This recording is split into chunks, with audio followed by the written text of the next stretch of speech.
All right, we are live on Facebook and live on Instagram. So just thought I'd come on here just a little while and let's talk a little bit about a topic called principles and priorities. Those are two words that Americans in the last probably 40 years have completely lost. Principles and priorities. So straight out the gate, President Trump, back in 2020, used the quote during the quote-unquote COVID, which was the flu, all right? And he said specifically, the cure cannot be bigger than the problem. The cure cannot be bigger than the problem. Well, all you got to do is take that same phrase, but take the word cure, delete it, and put a word in like solution. The solution cannot be bigger than the problem. Real simple. See, what Americans don't have are principles and priorities. And then also prevention skills. What Americans do, the Americans that we know, a lot of your family, a lot of your friends, want to wait till you get 5, 10, 15, 20, 30 years down the road, and oh boy, are you experts? Oh, hell hath no fury. Experts and but where were you when it was happening? People wonder, why do I know so much? How do I know so much? Why and how? Priorities. Principles. I was raised by them.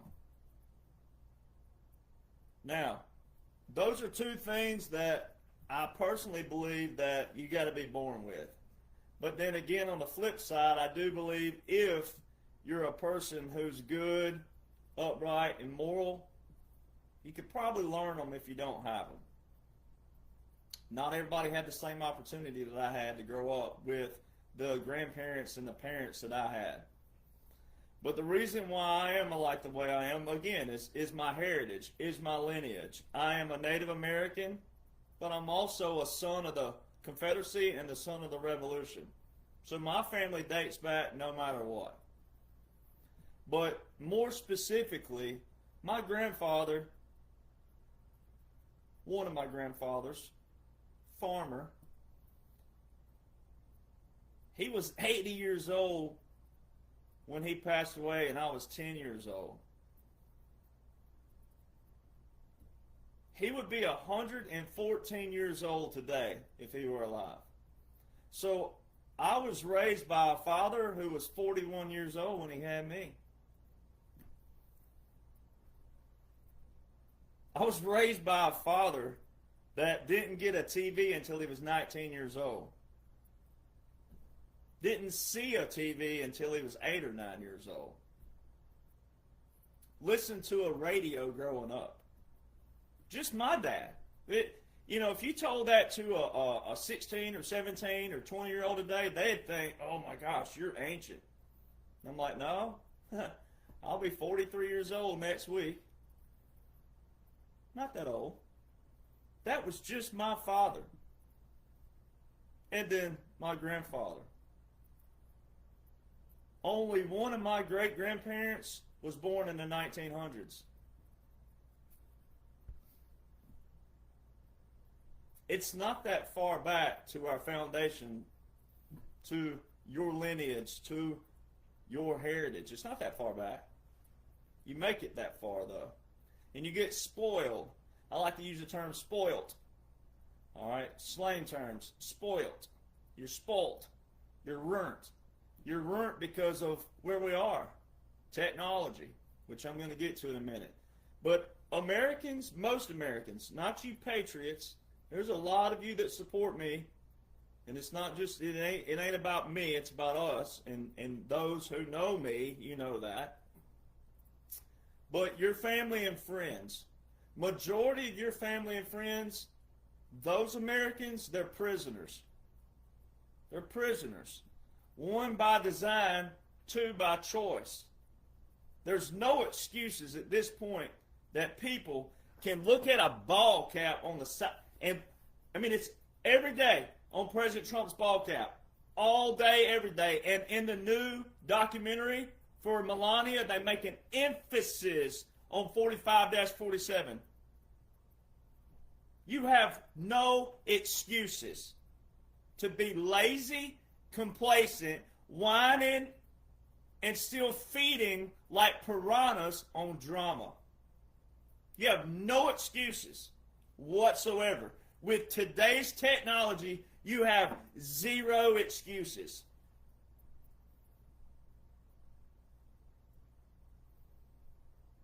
So a lot of it's by design because that's what the swamp wanted. They wanted chaos. It's one of my terms, one of my quotes that I quote. Chaos plus division equals power acquisition. They get everybody stirred up on all these different topics and subjects, but it's not really a topic and a subject. There's no principle, there's no standards, there's no priorities with any of these quote-unquote subjects that they got every American stewing over whatsoever. Most Americans are prisoners. You're told what you're going to consume. It's up to you to say, no more, no mas. It's up to you. You have that power and control. It's the same thing when I talk about country music. Oh, don't drop off yet, though. Oh, I'm not going to talk about country music tonight. So y'all, all you butthurt country music fans, don't fall off. Don't go running. Don't click off. I know how you do. When I start talking about country music, the viewership drops. Woo! Preach! Y'all put people on a pedestal that don't need to be on a pedestal. You support corporate, woke, DEI trash. Then you want to turn around whenever they do something and get mad at it. Because you have no preventive skills. You have no critical thinking. You have no kind of analytical thinking. You have no kind of creative thinking. You have no kind of thinking whatsoever because you are a prisoner of what you're told you're going to consume, and you just lay down and take it. So everything that most Americans are stewing over right now, mad over right now, guess what? You caused it. It's your fault. So you should be in a mirror somewhere, looking in a mirror, analyzing yourself, because it's your fault. You let Jeffrey Epstein free for 21 years. You did that. You let these people roam. You let these people do what they wanted to do. You do that. It's the same thing with country music. It's all a rigged system. And they tell you what you're going to consume. And you just lay down and take it. You just open your mouth up like the little baby birds in a nest.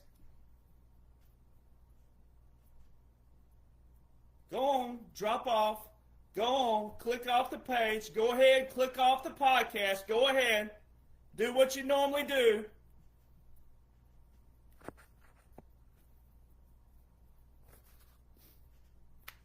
Most Americans want to build a bare truth around your truth. We are in a want society. Want. We're not in a need society. Nobody here is in a need society. Everybody has everything they need.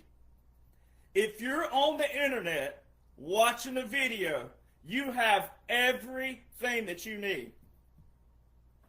You're in a want society. We have people who worship football. We have people who worship music. We have people who, athletes being paid hundreds of millions of dollars to catch a pigskin and then turn around and whine and gripe and fuss, kneel down during the anthem. Hell hath no fury on Tim Tebow. Guy who kneels down to pray.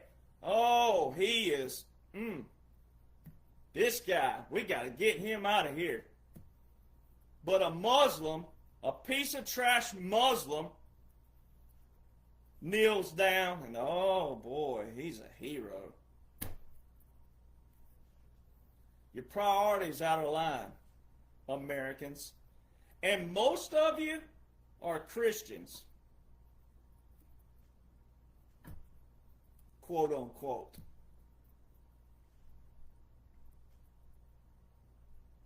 That's why you lost your boy, Charlie Kirk.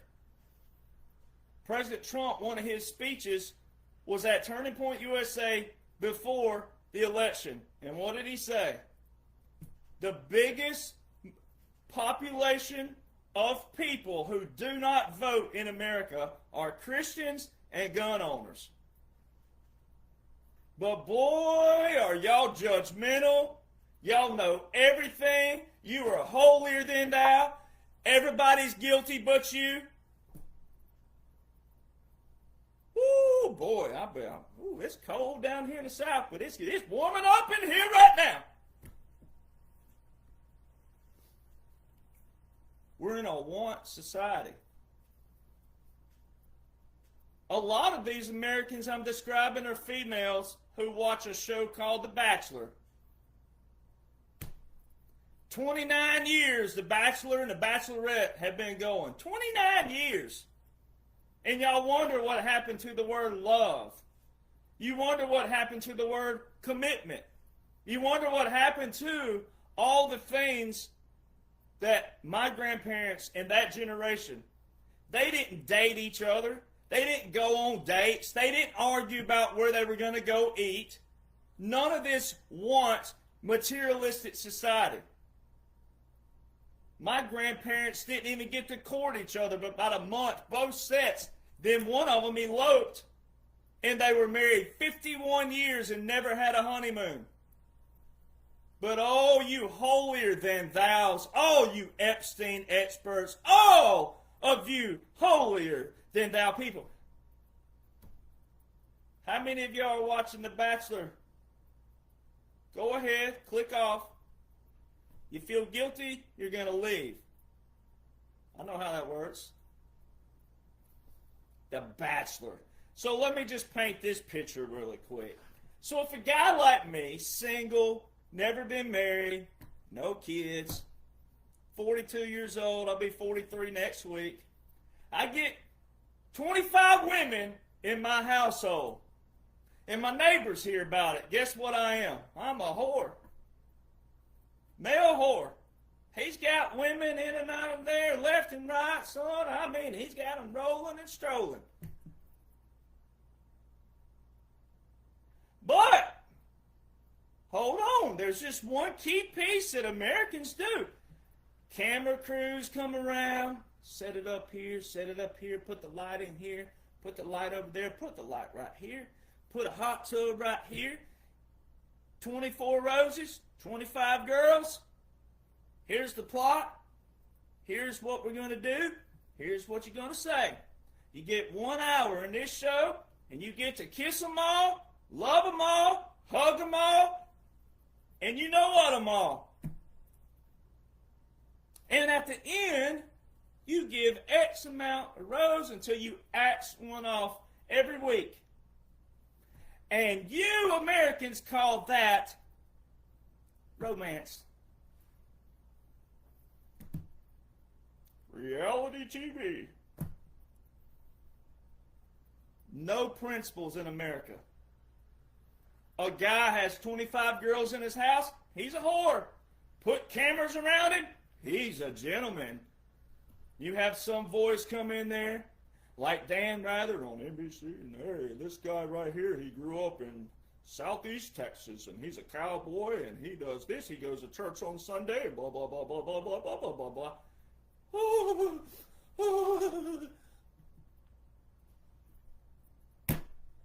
Take the cameras away. Take the lights away. Take everything away. Same girls come over. He's a whore.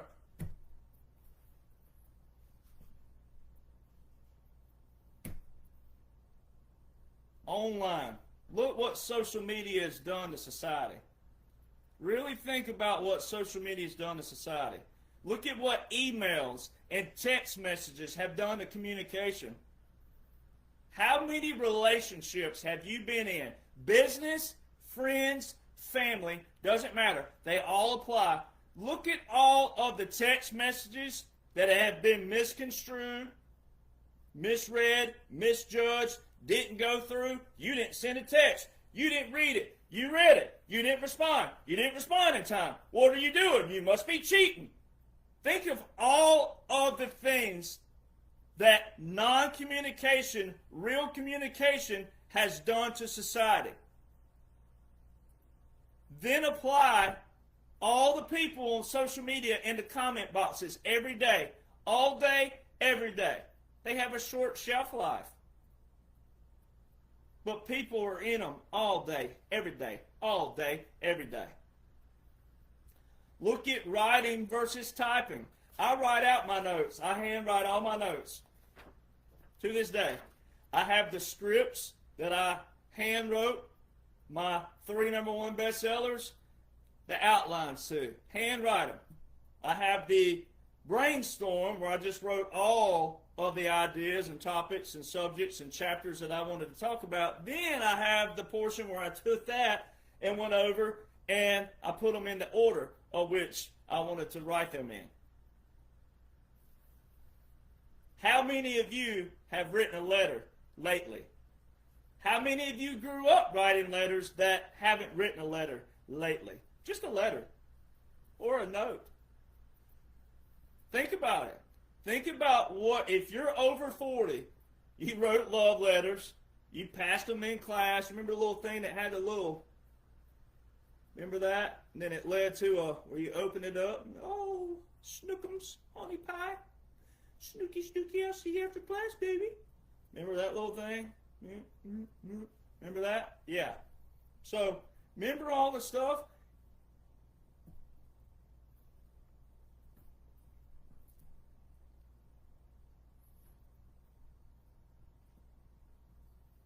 I mean, something that simple has made things so complex. Americans, on average, you don't think about others first. Nobody puts the other first. No one thinks about your neighbor first. No one thinks about your friend first, your family first, or whoever first. There's a huge difference.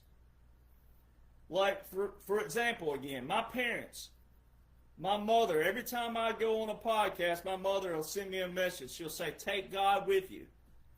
Well, I think of that in the back of my mind. I go, okay, don't say a slur word. Do not say a word. Don't say it. But I'll get to rattling and I'll slip one out every now and then, and she don't beat me up for it. But think about it. I think about that. I have family who hold me accountable. I have family, every time I'm around them, they'll say, well, I can't share this video because you said this word in it.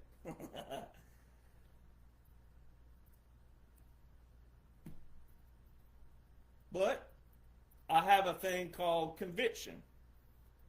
Most Christians, you don't have conviction anymore. You don't even know what that word is. You have no priorities. You have no principles, you have no standards, and you have zero conviction. Because the Bible says we're all guilty. Straight out the gate.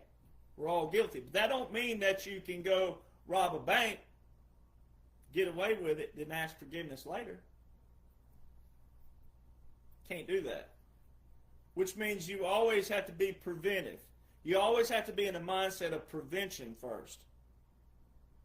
Are you going to sin? Yep. But if you're striving to be like the man you claim you're serving, the Bible isn't about love.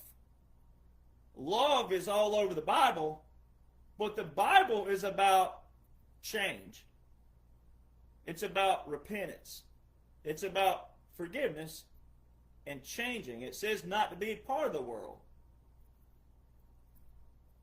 And we're all guilty, but if we condone something, if we justify something, you're even more guilty.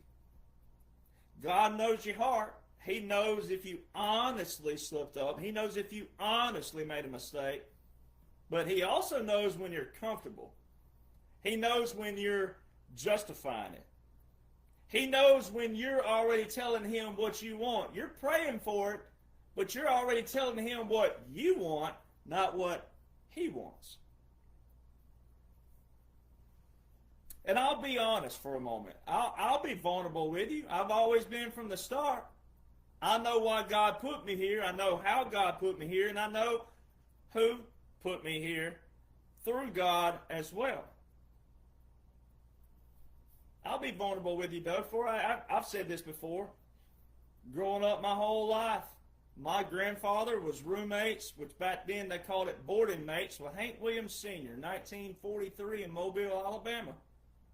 My whole life I grew up writing, singing, dreaming of seeing my name on the Billboard chart. The biggest chart in all the genre, Billboard.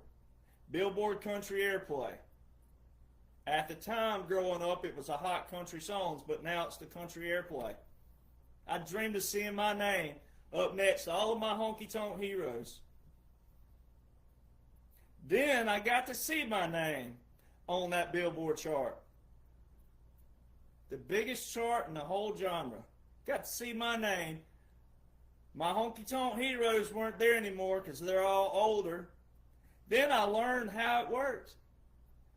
I managed to move to Nashville, get inside the system, learn the people, record an album with a hit producer and a hit songwriter, record songs by hit songwriters, go to Billboard without a major record label, bypass the major record labels and beat their system really badly, come out of there not being bought, not being compromised, and I have every secret known to man that every single artist, walking, living, breathing, and songwriter should want to know.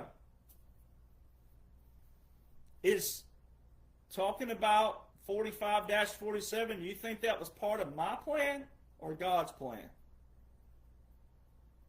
Now, I served in the military. I did what I was supposed to do. I raised my right hand when I was called, when I was asked, when I felt led, and I did it. It was the biggest turning point in my life. But I didn't know way back when what was coming. Not at this complexity. Not where I am. I knew there was a plan, but I didn't know that God was going to put me where he put me. Because there I was, I detoured a little while, had the Billboard hits, had Texas country hits, had a few other accolades there. And then, boom, here I am. That's how God works. Now, I don't sit here and preach to you. I don't tell you how to live your life. I don't tell you what you should do and how you should do it. There's a huge difference. There's a huge difference in me sharing my faith with you versus telling you how to live your life and who you should worship and how you should worship. That's up to you.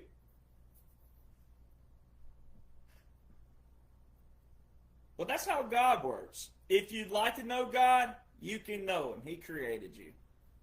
But you have to have a relationship with him yourself. And you have to come to that realization. And a lot of Christians out there, you're trying to force people. You're trying to force people to have an experience. If you would focus on being a Christian yourself and living the life you're supposed to be living, they'll ask you because they'll see it in you. They'll see it through you. But we're here and we have a lot of liberals out there. It ain't as many as us, but there's a lot of liberals out there who have been pushed away because of people who try to make them experience something versus doing what you're supposed to be doing. Knowing what you're supposed to be knowing. Living the way you're supposed to be living. That's how God works. That's how the Bible works. The Bible is about change, repentance, and forgiveness. Love is a part of that. Love is an application that's a part of that. But the Bible itself, the whole premise that makes that book different than any other book, is telling you to change your ways, to repent, live differently. So why don't you do that with 45-47? It's unique, it's different, it's never been done before in history. That is what makes it unique. That is what makes it different. That is what makes it a special operation. And in order to cure your fear, to cure your anxiety, your stress, your worries, your whatever it is, you got to know what the commander's working with.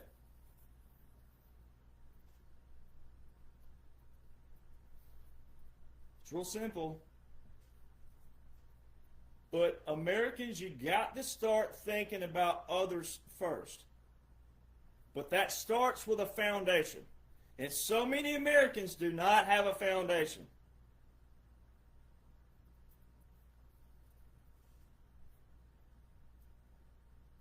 If you were raised by parents like mine or grandparents, or even if you didn't have parents like that or grandparents like that, but you had someone who raised you like that, then think about the heritage and the lineage. And then also apply my quote that I coined about what's taking place right now. We're making sure the future's past doesn't repeat the past. Well, let me say that again. I coined that one. I have to pat myself on the back for that too. We're making sure that the future's past doesn't reflect and look like the past. Which means you, if you claim to be a patriot, especially if you claim to be a patriot, but if you're a Republican, conservative, you don't need to be looking remotely anything close to what the swamp, social media, conversations, anything from 2016 prior looked like. You have no excuses at this point with the book that I've put together and the page that God gave me. You have no excuses. I have the uncanny ability with a photographic memory to take all the laws, the orders, all the executive orders, all the proclamations, all the treaties, all of it, and I've summarized it for you. No different than a lot of you when you were in school. I know you. I know. You went and got the little cliff notes to Kill a Mockingbird or whatever they made you read. A Tale of Two Cities. You went and got the cliff notes. You didn't read the book. We know you. We know who you are, especially you athletes. We know what you did. Most of you complaining are the ones who wanted the short route. You cut corners. And now,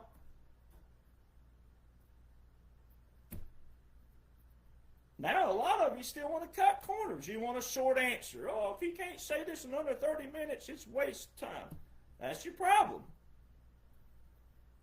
A 150-year-old problem can be solved in 5, 10, 20 minutes. You're the problem. And in the old days, we had a thing called accountability.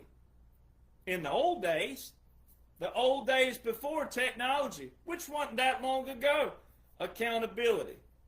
Now you can say whatever you want, anything you want on social media, and they'll do what? Oh, it's my First Amendment. No, that's not your First Amendment. That's your excuse. Because a lot of these people, if you did punch them in the mouth, guess what they'll do? They'll turn around and sue you these days. Oh, he did this, he punched me. They'll shoot you these days. They'll bring a gun to a fish show. Cowards. There's zero repercussions, though, see? There's nothing. There's no accountability. Everybody can say whatever they want on social media and get away with it. Oh, especially the left and the liberals. Oh, boy, they can want the president deceased. They can root for it, cheer for it, but the moment you say anything, just slightly, just something just real light, oh, they'll, they used to. But especially the liberals and the Democrats, they see you do it, no, boy, it's a piranha show. The other thing about technology, attention spans, I was just talking about it. I've heard people, and I've seen the comment boxes before, oh, this guy, he talks an hour, 2, 3 hours, all this stuff. If it's over 5, 10, 20 minutes, it's wasted time. Attention spans. Again, by design, they dummied Americans down to where you don't want to hear truth, real truth. You don't want to hear real facts. You want to hear your truth. You want to hear your facts. And you want it in your time zone, in your time span, in your attention span. You don't want to read. You don't want to study. And you don't want to comprehend. And the harder it is, you quit. You give up. Zero commitment whatsoever. Same thing with relationships. The first little bump, these days people are quitting. Whoa! You didn't answer my text on time. You must have been doing this.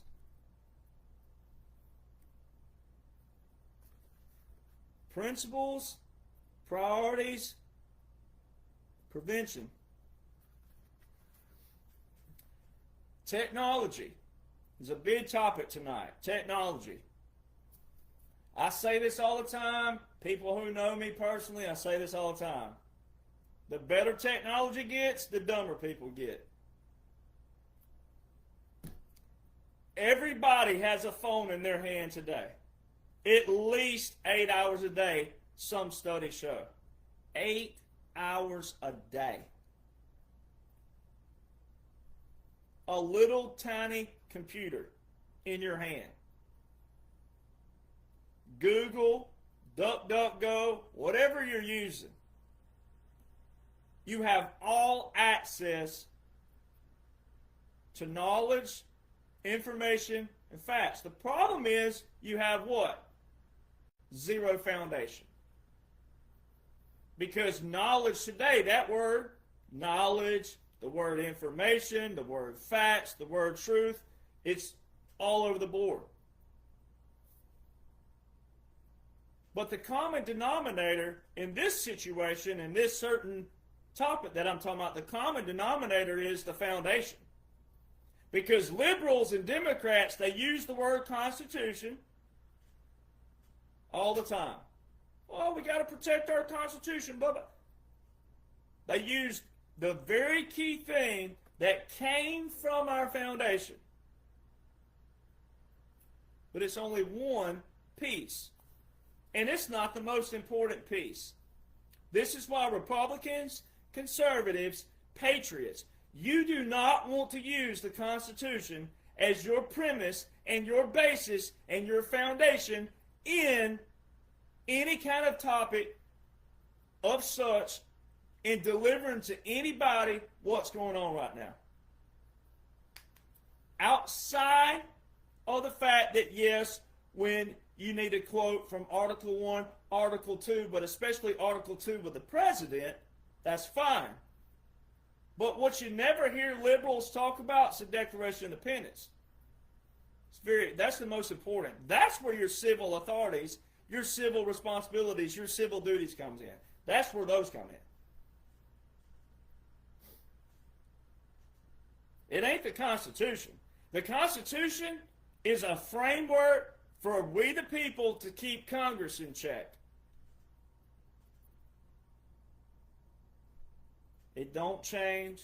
It's that simple. That answer is always the same. So the Constitution is not a premise or a tool you want to use as your whole premise, as your whole basis. You need to know the Federalist Papers. You need to read some of Thomas Paine's writing. I mean, you need to read some letters by our founders. You need to read some quotes by our founders. I mean, I'm going to post some pages here soon where people can find them on my pages. But I'm going to post, you ought to read the quotes about tyranny by our founders. So here's a principle.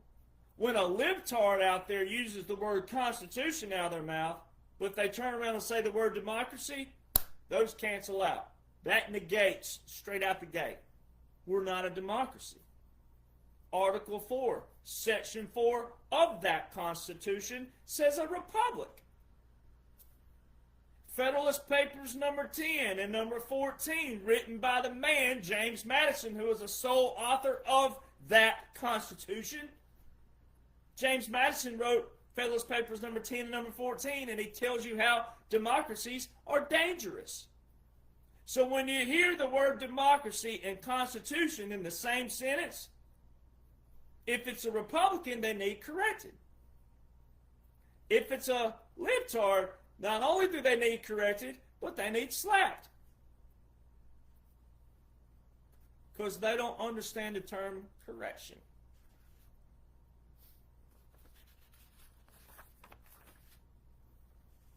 Principles. Most Americans just don't live by principles. No principles, no priorities. Your foundation of this nation is the solution. That is what President Trump's working with. That is the dash. All of it.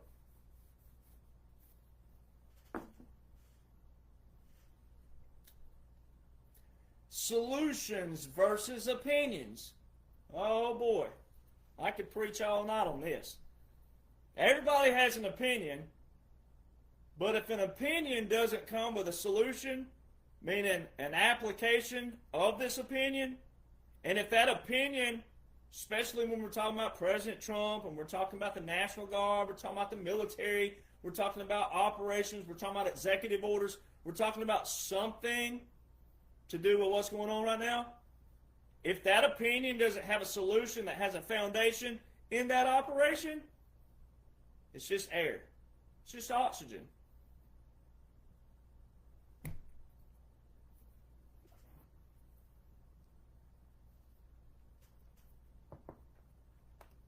So then, you Republicans and conservatives also have to choose what you're responding to. Because some of these people, you're feeding their algorithms, especially the blue checks and the red checks, the ones that claim to be people that are influencers or claim that they're somebody. They're not. If they're not talking about what is currently going on, which is all public information, every bit of what I talk about is public. What isn't public is the intellectual property, the critical thinking, strategic thinking, analytical thinking, convergent thinking, divergent thinking, creative thinking. Those aren't. And it also shows who is and who ain't, who will and who won't. The other thing, and I see a veteran, a fellow veteran on Instagram right here. The other thing is that not all veterans know what's going on. No. But there's one thing about our family of veterans is this. In the military, I mean, it could be anything. But we make jokes about everything and anything. And you can tell when someone's really being offensive and who isn't. But when someone needs to be corrected, you stand corrected. You take your butt chewing if you take one, If you're the one giving it, later on you're the one over there saying, hey. And the other one's going, hey, it had to happen. Accountability. Responsibility. But not all veterans know what's going on because, again, by design, what happened? The military-industrial complex happened. President Eisenhower, 1961, January the 17th, 1961, his speech about the military-industrial complex. He didn't like where things were going because of money. There's that material again. There's that materialism. And we had a bunch of soldiers going to military all these years for what? Benefits.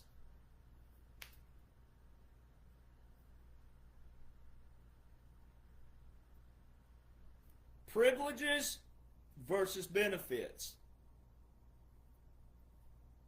It all goes back to why did you join? What was your motive? What were your intent? Naturally, they're all going to say, oh, I served my country, and I did this, and I did that, and I deployed here, and I did it. That's beside the point. When you raise your right hand, every single person in a memorial grave right now, and every single person who's a veteran, and every single person who's active duty, reserve, or National Guard, we all raised our right hand to either Title 10 or Title 32, but the oath was the same. And that oath specifically said that I will obey the orders of the President and the officers appointed over me according to what? Those are just as important, but this is bigger. It says according to what? Regulations, which means if you were Army, Navy, whichever branch, your branch regulations, your Department of Defense, which is now the Department of War, but the Department of War regulations, and then what? It says specifically what? Regulations in the Uniform Code of Military Justice, which is Title 10, Chapter 47. So you can't have one Title 10 without the other. You can't have one Title 32 without the other. There's multiple sections and chapters in Title 10 and Title 32. You can't have one without the other. So every veteran out there that don't know what's going on, God love them. But most veterans, when they're presented with the facts, when they're presented with laws and orders, and you outline the bigger mission, the grander mission, most veterans are going to come on board. Because they're going to be like, oh man, I had no idea. Exactly.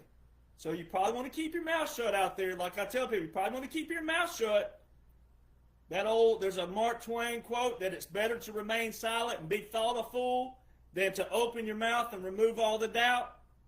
Yeah, well, a lot of people are in that position, but especially veterans out there. But veterans, though, as a whole, speaking as a whole, veterans are a supportive community.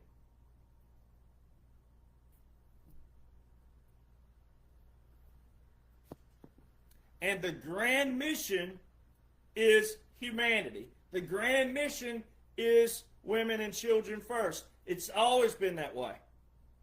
Always been this way. Outside of the liberals coming in there and misconstruing all these things and twisting things about females and all this female power and women can do this and men, all that bull crap has got to go too.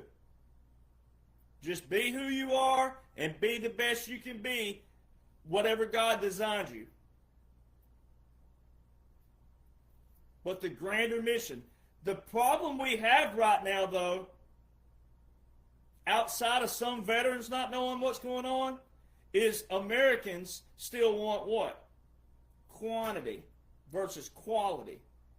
You want more. You always want more. You want.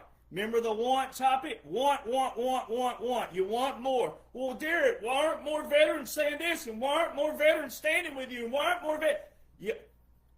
That does not erase the laws and the orders currently invoked right now. I could be the only bull on the hill. And if everybody else, but especially veterans, wanted to be the fool in the valley, you want to be down there? It does not erase what is currently invoked right now as we speak in laws and orders that more than clearly outline this. So it doesn't matter. And Americans, you're guilty of wanting more. You want more, you want more, you want more. And while you're wanting more, guess what you're doing? You're disrespecting the mission.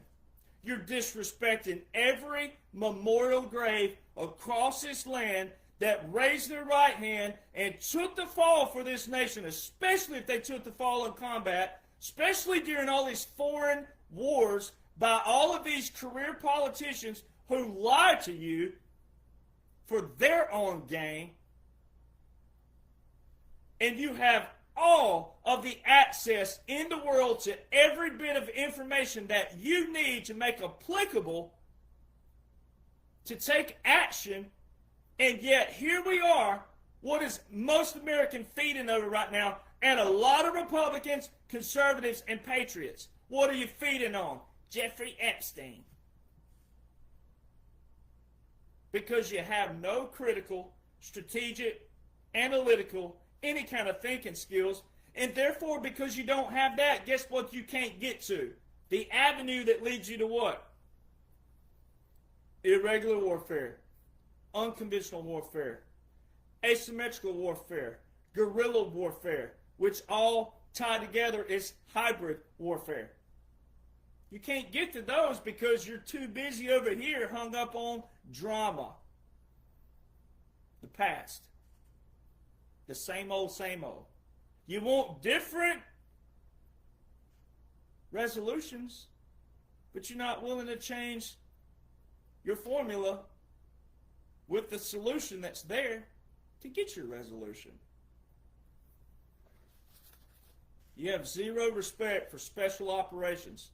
You might love the military. You might have a mama, a daddy, an uncle, an auntie, a son, a daughter. You might have someone who served in the military, but you only love the military up to a point.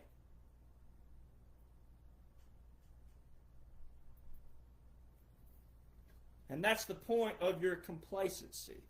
That's the point of your laziness. That's the point of your Build-A-Bear. Yours. Not America, not humanity. So a lot of people out there say things like, well, we've always had executive orders. We've always had proclamations. We've always had treaties. We've always had national mercies. Yep, truth. 100% truth. But what you didn't have was accountability, responsibility, and enforceability. You had appeasers. You had subpeasers. You had where they just tease you a little bit. Or they did this over here. And then they did what? What's my quote again? Chaos plus division equals power acquisition. So what they did is they divided America into all these little groups. And then these groups became subgroups. And those subgroups became subgroups. And that's why now you have people who call themselves they, them, this, a cat that wants to poop in a cat box in a bathroom at a children's school. And that's just one little subgroup. And guess who's at fault? You are. Because you don't have principles and priorities. You have zero prevention skills. You want to wait till poop hits the fan and then, hey, there's poop on the fan. Yep, it is, Sherlock. It's your fan. How'd it get on your fan? That's not my fan. How'd it get on your fan?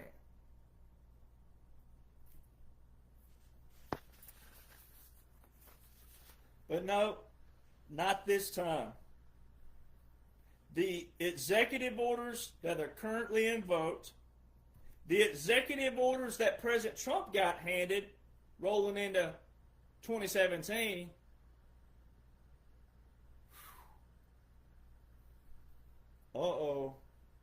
they never expected infiltration from within.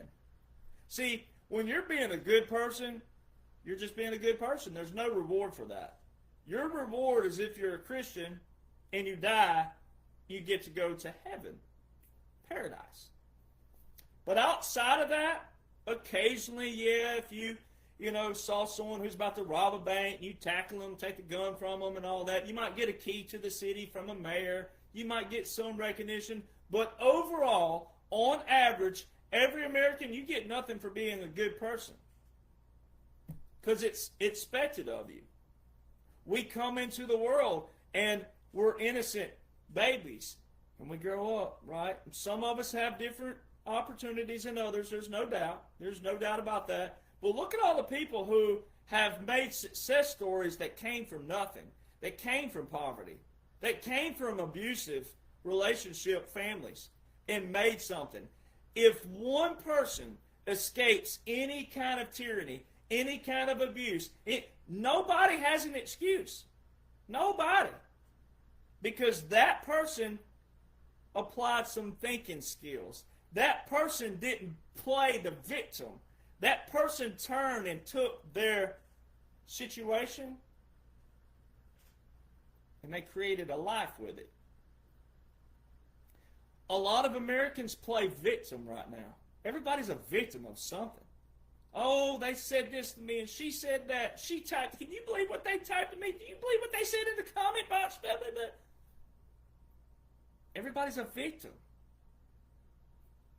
Everybody creates these own circumstances. You create your own stress. You create your own anxiety. You create your own problems. And then you want to run over here and cry about it when you created it.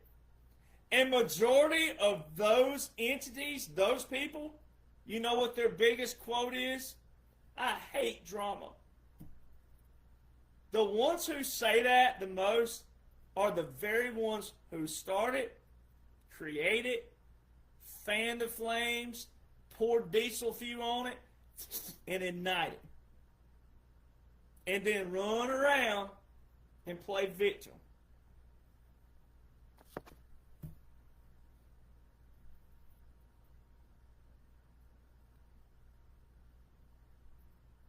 No, not this time. When you're a good person and you're doing what you're supposed to be doing on a daily basis, that is how every person, people ask me this all the time, how do you secret military people know each other? I'm like, well, you just be a good person. First off, you're doing what you're supposed to be doing, what you've been tasked to do. Don't get out of your lane. Don't focus on someone else's task. Don't focus on someone else's mission. Stay in your lane. Do what you're supposed to be doing. Do as you're told, because the laws are there. The orders are there. The foundation's there. So you got to have that like a recipe, right? Ingredients to this recipe. And that recipe will paint the picture of that foundation.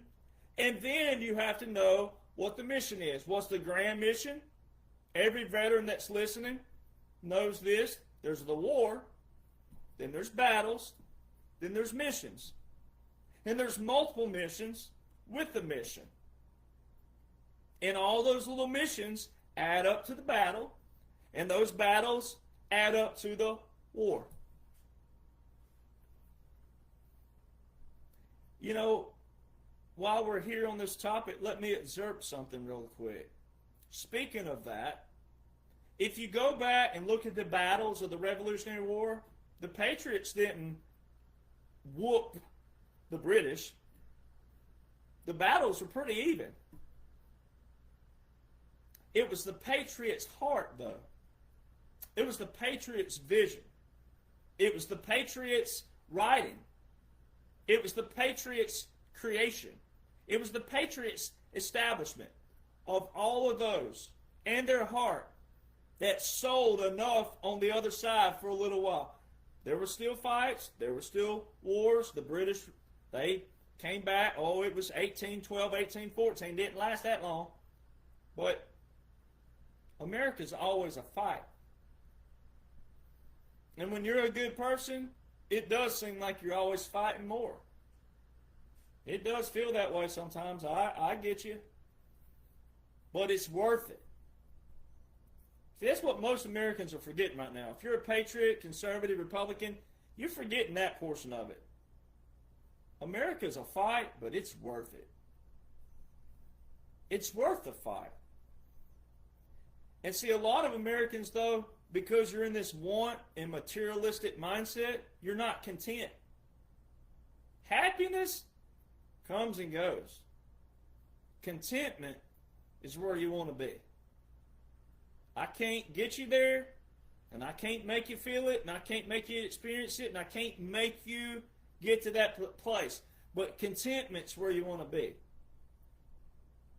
A lot of you are chasing some feeling. You're chasing an emotion and a feeling, and you're always going to be chasing that.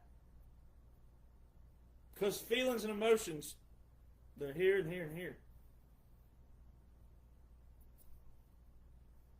I mean, I can drive by a Krispy Kreme, and if the hot flashing sign ain't on,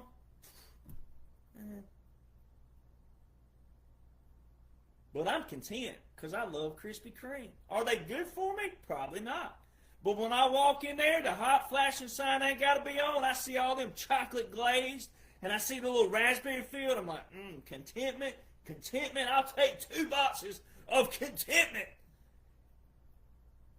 And then they say, well, sir, we got a special today. If you add another box, you get a box. And I'm like, give me the other 2 boxes of contentment then. Let's go. I'll be content all day long. See, people don't have priorities, principles. And see, in these principles have all these subgroups that we're talking about. Contentment versus happiness. Solutions versus opinions. And you can keep going with it. That's why terminology matters. And the reason why terminology matters still comes back around to how do you know that you know, and how do you know each other, and how did this happen, and how? One, because of God, God's inspiration. People with the same mindset, people with the same vision, but also, hey, let's be honest, it's okay.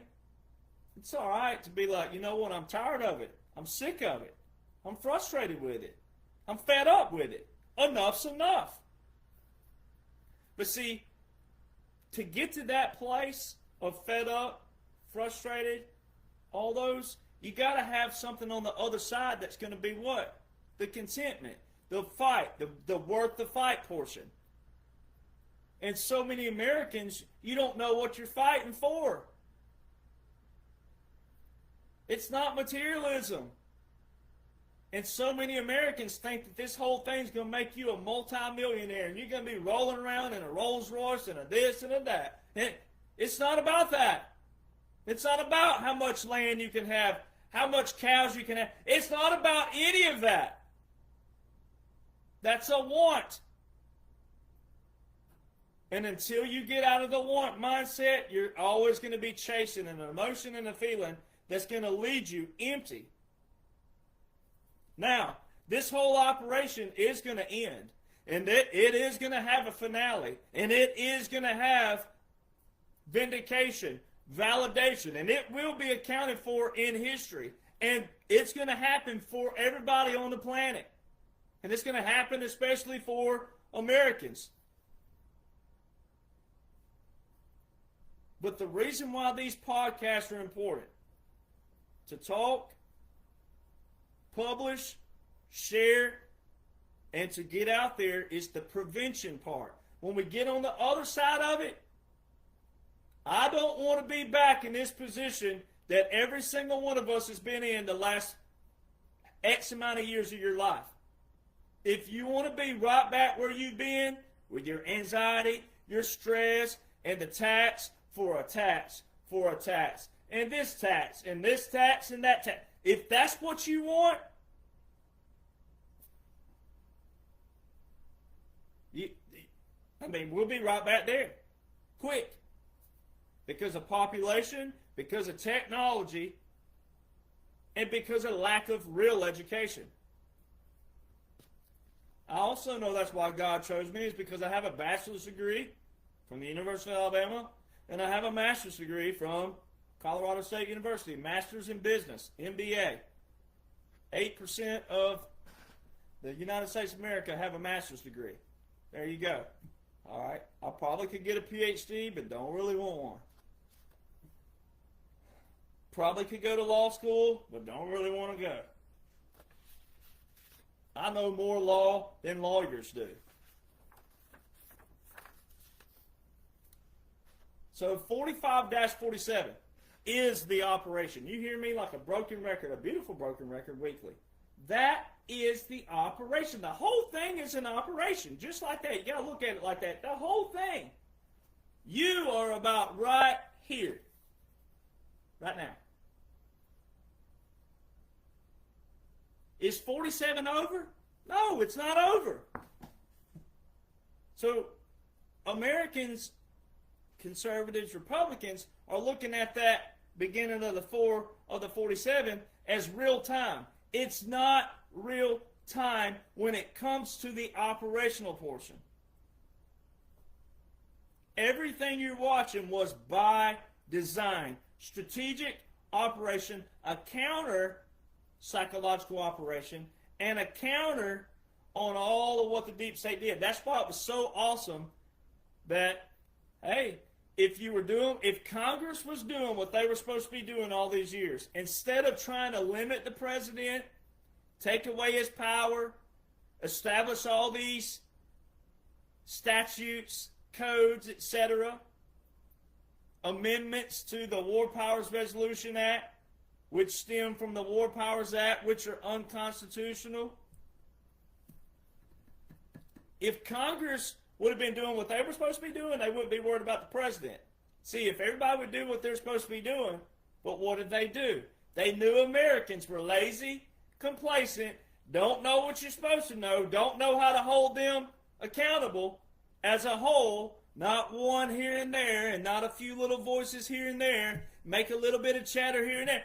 As a whole, the narrative flipped, meaning majority of Americans scrutinizing them going, hey, it's 350 million of us to you 535 members of Congress, the way it's supposed to look.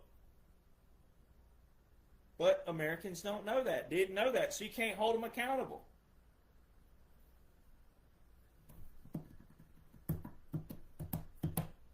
And that's what's taking place. Congress became a weapon. The judiciary branch became a weapon. They try to integrate them all versus what our founders established. Our founders separated them on purpose, but they put them in an order for a reason. Legislative first, write the laws. Executive second, enforce the laws. Judicial third, to interpret the laws. In a lot of ways, they inverted that, so they flipped it, and they made it judicial. Then they really didn't know, they didn't invert it, because that would be just a flippage. They assorted it. They made it judicial, legislative, and then executive. And then they gaslit you, manipulated you, used all the same terminology, used all the laws, orders, executive orders, etc., used all their powers, and that's why people struggle with hearing executive orders, hearing national emergencies, hearing proclamations, hearing laws, because you've heard them, oh, we've always had these, and blah, blah, blah, blah, blah. No, it's different. There's a strategic blueprint. Where is it? Here we go. Part 1 right here. It's a chronological order. Now that's part 1, and this is part 2, which is obviously bigger. This is 590-something pages. Heavy special operations, though. I go deep into special operations, irregular warfare, unconventional warfare, etc. This just gets your feet wet, right? 200 and whatever pages, chronological order. It's not a hard read. It's like a workbook. It's not even a read. It's a workbook. So what's hilarious right now are all these people jumping ship. All these celebrities, right? I'm not going to name them because that gives them more publicity, but one of them that I was around 2 years ago at Mar-a-Lago jumped ship. Oh, Epstein and blah, blah, blah. I recant my support for President Trump and blah, blah. It's like, dude, you don't even have to. And what's funny is he's in a picture holding up my book. He ain't read it. He probably don't have the IQ to read it. Let's just be honest. But, prime example, all these people are doing what? Doing what they don't have to do.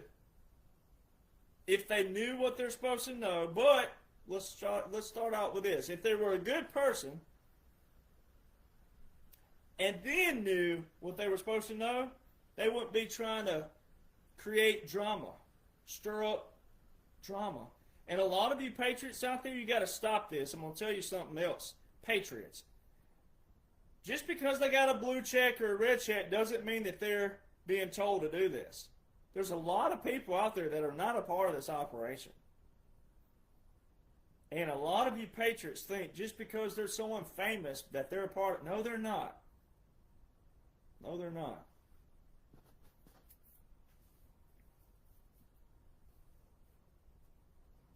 If they weren't former military, veteran like myself, they're not a part of it.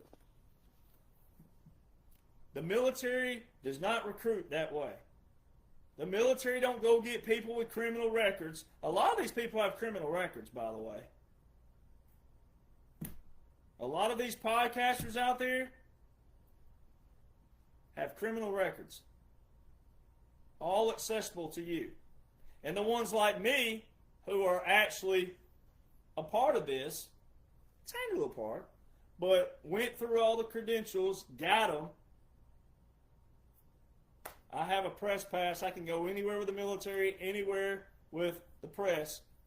People like me who have that, but also, for those that didn't know that, but have a clean record, I'm the one they come after and they try to do what? Prefabricate things on.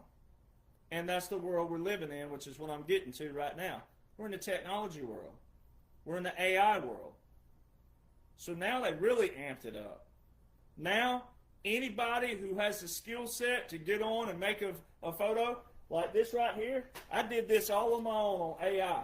This book here that I wrote, all that right there, I did every bit of that on AI. Myself. And I stink at graphics. But you just type in on AI, hey, I want a cowboy roping a jackass, all right, with the Democratic symbol on the ass, because that's what they are. And then I want American flag chaps on the cowboy. I want the cactuses laughing. I want the armadillo laughing. I want the little coyote down here laughing. I want this typed in here and this typed here. I want a scroll up here that looks like an old Western scroll. Boom, I'm an expert. This right here, AI. It took a buddy of mine 3 tries to get that image. It was 3 different images that I sent him. It took him 3 different commands. Bam. I'm like, oh, that's it, baby. That is the one. This new book right here that I wrote, that's 500-something pages, that's selling like hotcakes in front of a Weight Watchers event, this was easy. I did this myself as well. AI. Technology. So now, especially though, a lot of you that have your moms or dads who are in their 70s, their 80s, or 90s, that didn't grow up with technology, and they get on Facebook Marketplace, and they fall for something that looks like, oh, this is a good deal, and they're like, no, it wouldn't be that cheap. And then things like that. Think about now, all these videos that are out there, all these different photos and videos and things. It's going to be chaos. But then again, chaos might lead to what? You being what? Fed up. You being exhausted with it. You may get so fed up and exhausted with technology that you finally do what? What you're supposed to do. Put it down. Turn it off. Unsubscribe. Unfollow. Quit supporting these people. Learn the algorithms. Learn how social media works. Learn who you should and shouldn't support. So it's hilarious to me that all these people are jumping ship, and they don't have to. Because if they were good people, claim to be a President Trump supporter, then they got all that they need. Especially those who have met me, know me. They have no excuses. They have zero excuses. Zero. Look at all the podcasters that I've been on with that don't even share my books. They don't share my pages. Think about it. Those books have all the answers to 45-47. Those books are all of the chronological order of the laws and the orders currently in vogue that outline the strategic operation via irregular, unconventional warfare, things that 99% of these podcasters don't know about because they're not military, and they can't think that way because they don't have that as their foundation. They don't have that as their lineage. They don't have that as their heritage because majority of my family have served in the military. Just about every male in my family, and I'm not knocking the ones who haven't because that's not what we do, but just about every male in my family has served in the military. And I'm talking about all the way back, son of the Confederacy and son of the Revolution, which means my family fought in every battle from the beginning. I will brag on them. So it's hilarious. So what's even more hilarious is that when you do know that you know everything there is to know with 45-47 and country music, I mean, you can see who the social media whores are. You can see who all of the attention grabbers are. You can see the ones who are misleading you out there. And you think I care about calling them out? The ones that I've had to call out before that go after me, attack me, etc. You think I care? Heck no, I don't care because I'm doing what I'm supposed to be doing. It's called defense. It's a huge difference in defense and attack. But sometimes you have to attack. It's like President Trump says. Sometimes you do. Sometimes you have to. You have to go on the offense sometimes. So I'm about to get to the meat of the subject here. So priorities. Priorities. Now let's get heavy into priorities. Well, I'm going to tell you right now. Woo boy. If you had to go up in court somewhere right now with majority of Americans, you should be shaking in your boots because you are guilty right out the gate. It ain't what our founders established. Oh, no, you're not innocent until proven guilty in today's America. You are guilty. Especially the mouth of the South and all the mouths, the gospelers and the ones that tote the news. Boy, oh my Lord, have mercy. You're guilty. And a lot of those same people have been proven innocent via DNA, via technology, their cell phone ping to another location, and then they had an alibi, and they had people who witnessed them there, and they had full DNA proof that they did not do what was accused of them, and 50% of Americans can see the evidence and still call them guilty. You are a low IQ piece of trash if you do that to somebody.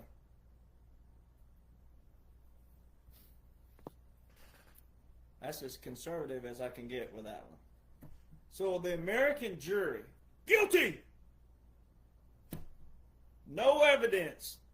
Guilty. Zero evidence. Guilty. And then in a 50-50 topic, again, which is what we're talking about, a 50-50, which, again, most of them are by design. They did this by design to get you stewing over it. But then fame. Let's talk about fame. See, a lot of you out there, you're not famous. You're not known. You're not notable. And that's okay. If you're doing what you're supposed to be doing and you're living the life that you're supposed to be living, that's okay. but to the drama feeders, to the drama type people. Fame is different than being an average American to them. See, they have no priorities and they have no principles. Fame doesn't produce evidence just because you're famous. See, they justify that it's okay when someone's famous. It's okay when someone's notable. It's okay when someone's known because you're expected to go through that. You should be used to that. You should be ready for that. You should be resilient for that. I've had people say that to me. Oh, you're known. People know you. You should expect that. So I don't have a beating heart. I don't have a vocal box. I don't have a thinking mind. I don't have a mother. I don't have a father. I don't have a family. I don't have friends. Just because someone's famous, notable, known, that gives you the justification to damn them to hell, to damn them to shame, to make them guilty straight out the gate with zero evidence? Straight out the gate? And then some of you, when you have evidence, you still want to believe what you want to believe. And you wonder what's wrong with this nation, with this world. You want to know what's wrong with it? It's you.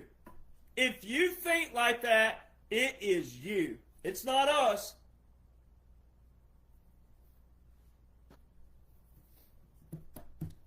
$50-50 topic.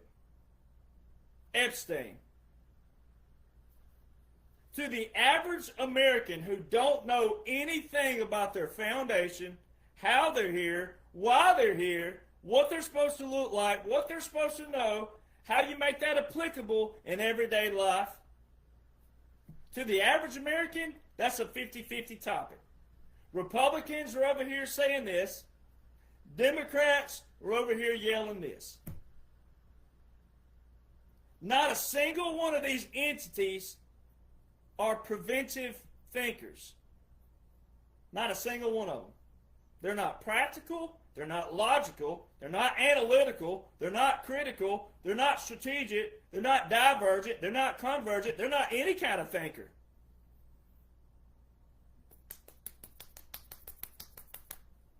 Drama. They're the ones keeping The Bachelor going 29 seasons and counting. They're the ones keeping American Idol going. They're the ones keeping all these country music singers up there winning Songwriter and Artist of the Year when they're in the room with 3 to 14 number one hit songwriters on each song. Oh, they're a songwriter. Oh. Drama. Zero priorities, zero principles, zero prevention. President Trump did not become the threat in 2025. In the average person's mind, his second term. It's his third. By law, by orders invoked, being enforced. It outlines that.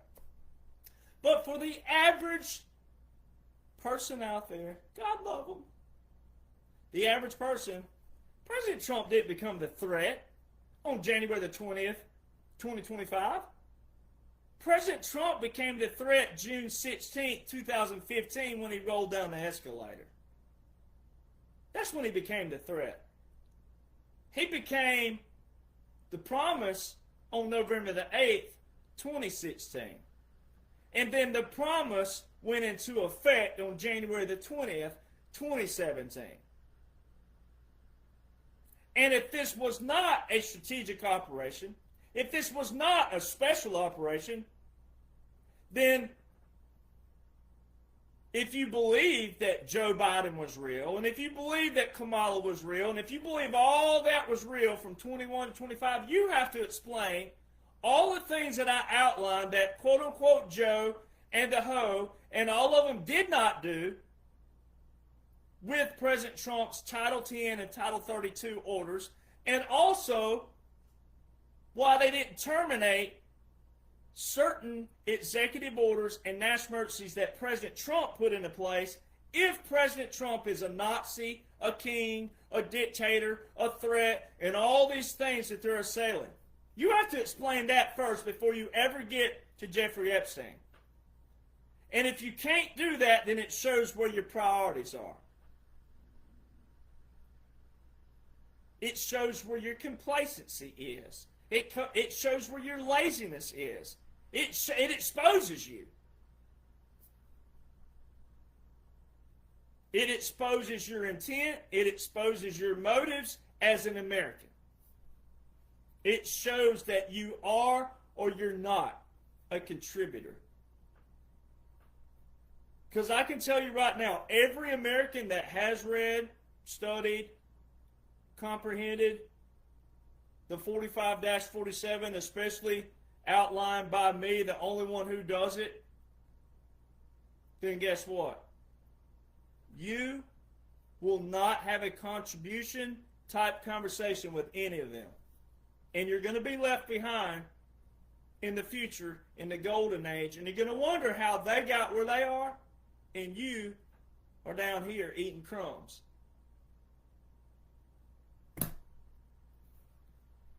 When you could have been a contribution. You're going to benefit, though, from the operation. Oh, you're going to benefit from it. Your taxes are going to be eliminated. Your life's going to be better. Election fraud's going to be gone.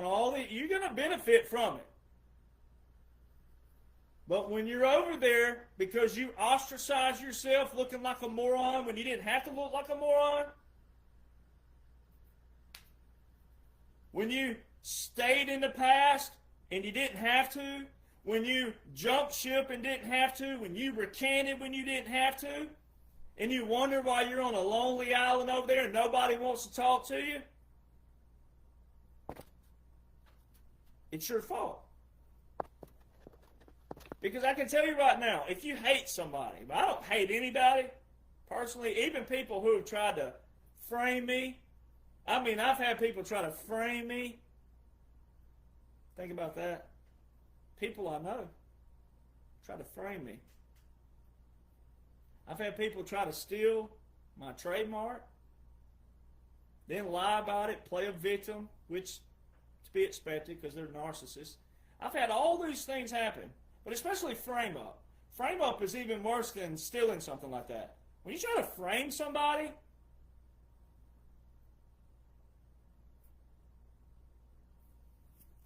but even them, guess what? I don't hate them. I don't like them, but I don't hate them.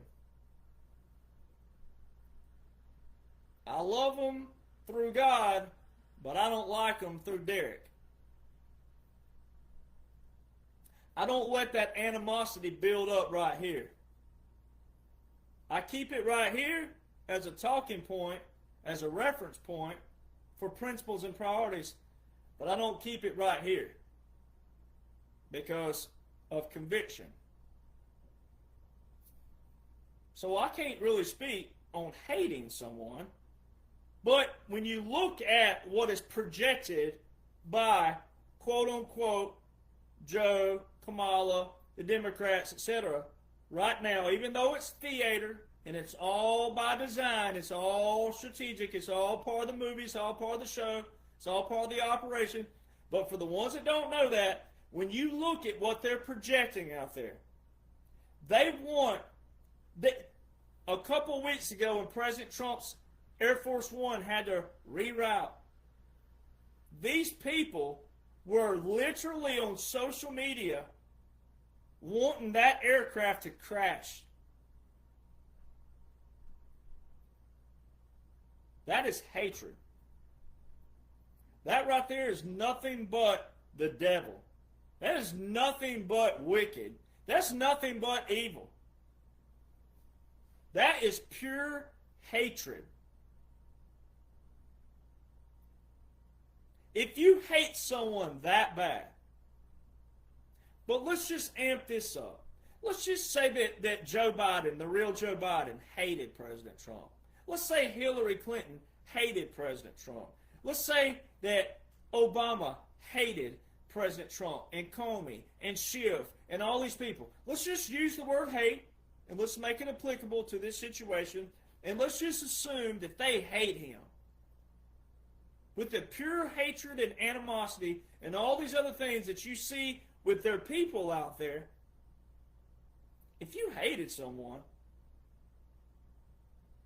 but, this is a good but for the application, but if you thought that this person was taking away everything that you worked hard for, we know they didn't work for it, but let's just pretend here, this is a metaphor, this is an analogy. This person's coming in and he's destroying everything. He's destroying it. He's destroying democracy. He's destroying this. He's a Nazi. He's a king. He's only making his people rich. He's only doing it. One, while we're here, everything they're saying he's doing is the very thing they did. Projection. Guilty. Conviction. That is a form of conviction because their projection is telling me what they did. But hatred, Nazi, king, dictator, destroying. If President Trump was doing that, you know when he started that? I'm wearing sweatpants tonight just because it's cold down here.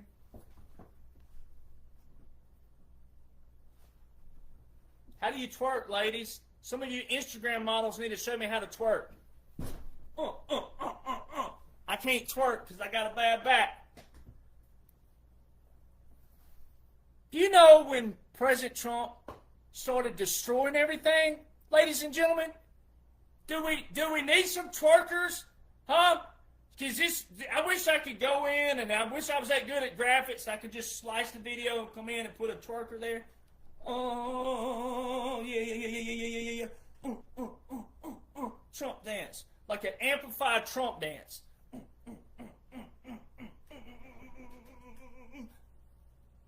You know when he started destroying everything, people?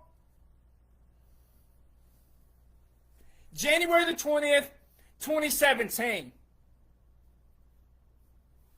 Every single order that the military was working under at the southern border was put into place back then. Majority of your Title 10 and Title 32 orders that the military are currently operating under right now. The first term. This is why it's so funny. This is why it's so hilarious, all the people jumping ship. You look like idiots. Because you are. You're not a blue check. You didn't earn it. It's so bad. I wish I could twerk. Oh! I wish I could twerk. The one time I wish I was an Instagram model and I could twerk.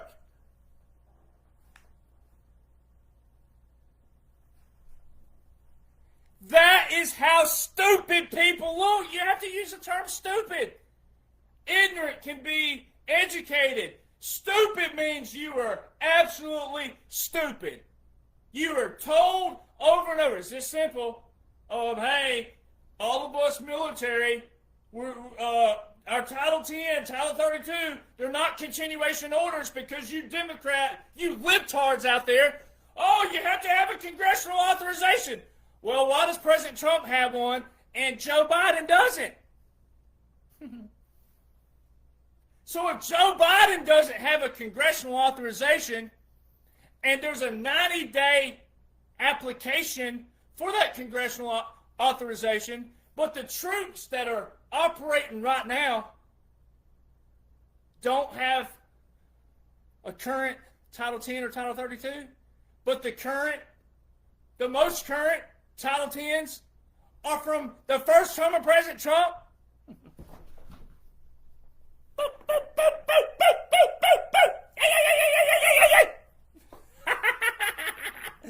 This stuff is so much fun.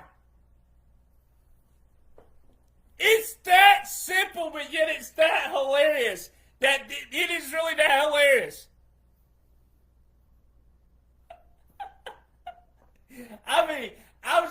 thinking the other night. I was watching these comedians, and I'm like, now, are you really a comedian if you laugh at your own jokes? Some of these comedians, they'll be sitting here talking, and then they start laughing.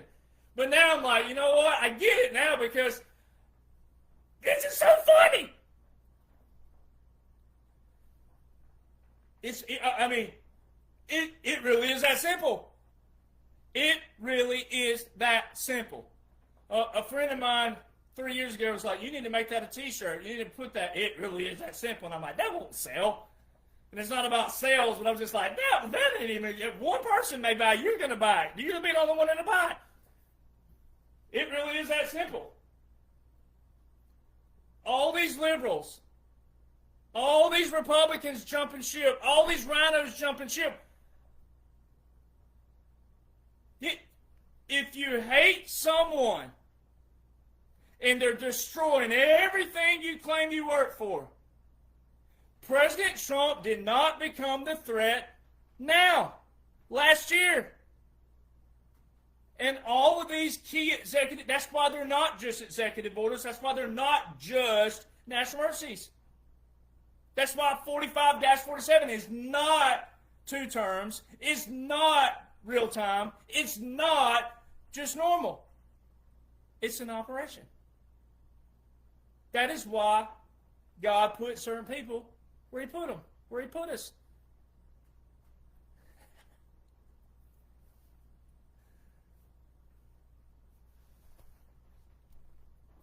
If you hate someone so bad and you call them a Nazi, a king, a dictator, but you continued key executive orders like funding Doge, for all the liberals, Democrats out there, if you're listening, if you made it this far, kudos to you. You might have a brain. You made it this far. Okay, let me flip it this way. So President Trump, oh, he's a dictator. Doge, this is a dictation. First off, Obama established the digital service. President Trump renamed it Doge. So there's that straight out the gate. But why did quote-unquote Joe fund that in the American Family Plan Act? 2021, quote-unquote Joe funded it. If Joe Biden was real, which he wasn't, but for the ones that thought he was, if Joe Biden was real and he funded Doge, and you turn around and call President Trump a dictator and a Nazi and a king and destroying America, that is a contradiction. That is a double standard. There's zero principle there.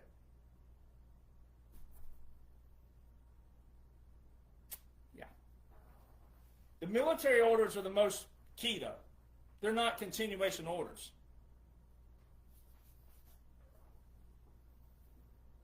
Even Bush and that crew didn't continue orders. They had their own.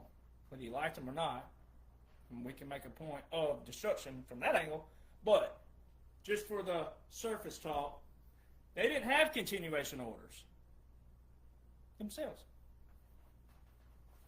So if you hate someone, you would, if Joe Biden was real, and if Kamala were real, and remember, Patriots, I know y'all remember this. Remember all the Republicans and conservatives, the average group, they were saying what? Obama's back here. He's the one puppeteering Joe Biden around on a little string. Obama's really the one signing everything back here. If that were the case, then why didn't Obama terminate everything by President Trump? Why weren't they hitting the red emergency button from 21 to 2025? Why didn't one single tariff get terminated? Tariffs are presidential authority, by the way. The Trade Act of 1962 and 1974, might want to go read those. They're all presidential authority. They were put into place in 2018. The tariffs were all put into place in 2018. The current tariffs.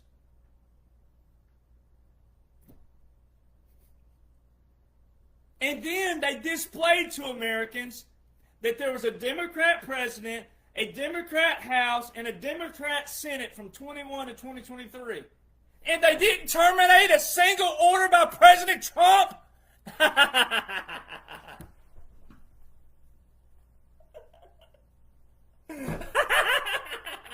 It's that funny. I feel like the dude in one of those freaky movies, you know, where he's like the crazy guy. Or they do something and it wasn't good, and then they're like, ha ha ha ha ha. Well, that's what it is. This is that simple.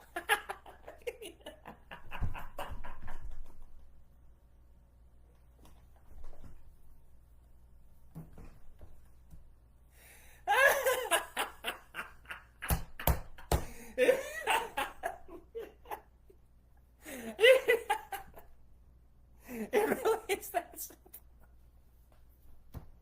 I mean,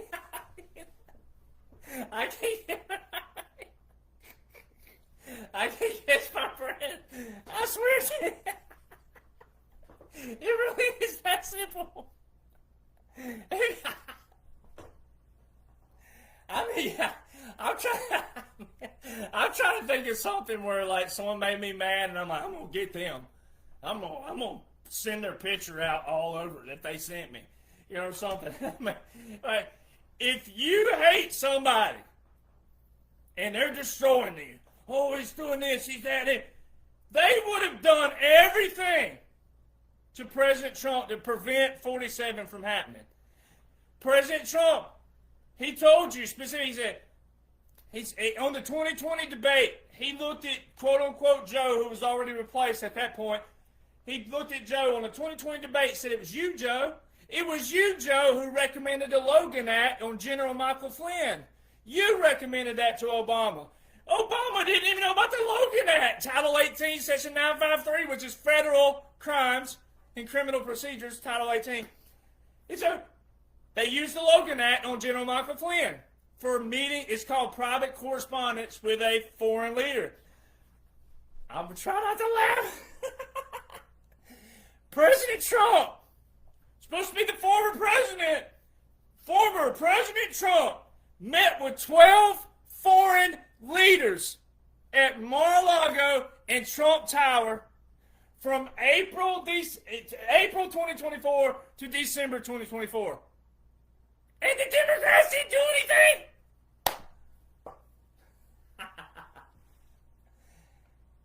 President Trump was seen at the border in Texas. The only person with a presidential title seen with the governor of Texas and the adjutant general of Texas was February 2024. Wasn't he supposed to be a former president? And he's meeting with the governor of Texas and the adjutant general of Texas, the commanding general of all the armed forces in the state of Texas. And quote-unquote Joe was never seen with the governor of Texas and the adjutant general? That would have been a breach of national security of a sitting president.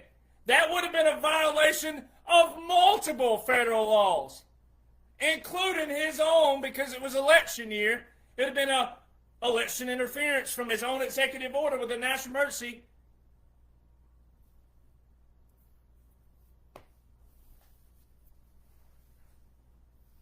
Epstein.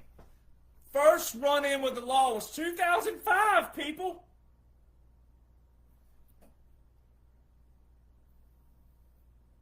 The person who had the greatest leverage on President Trump would have been Epstein.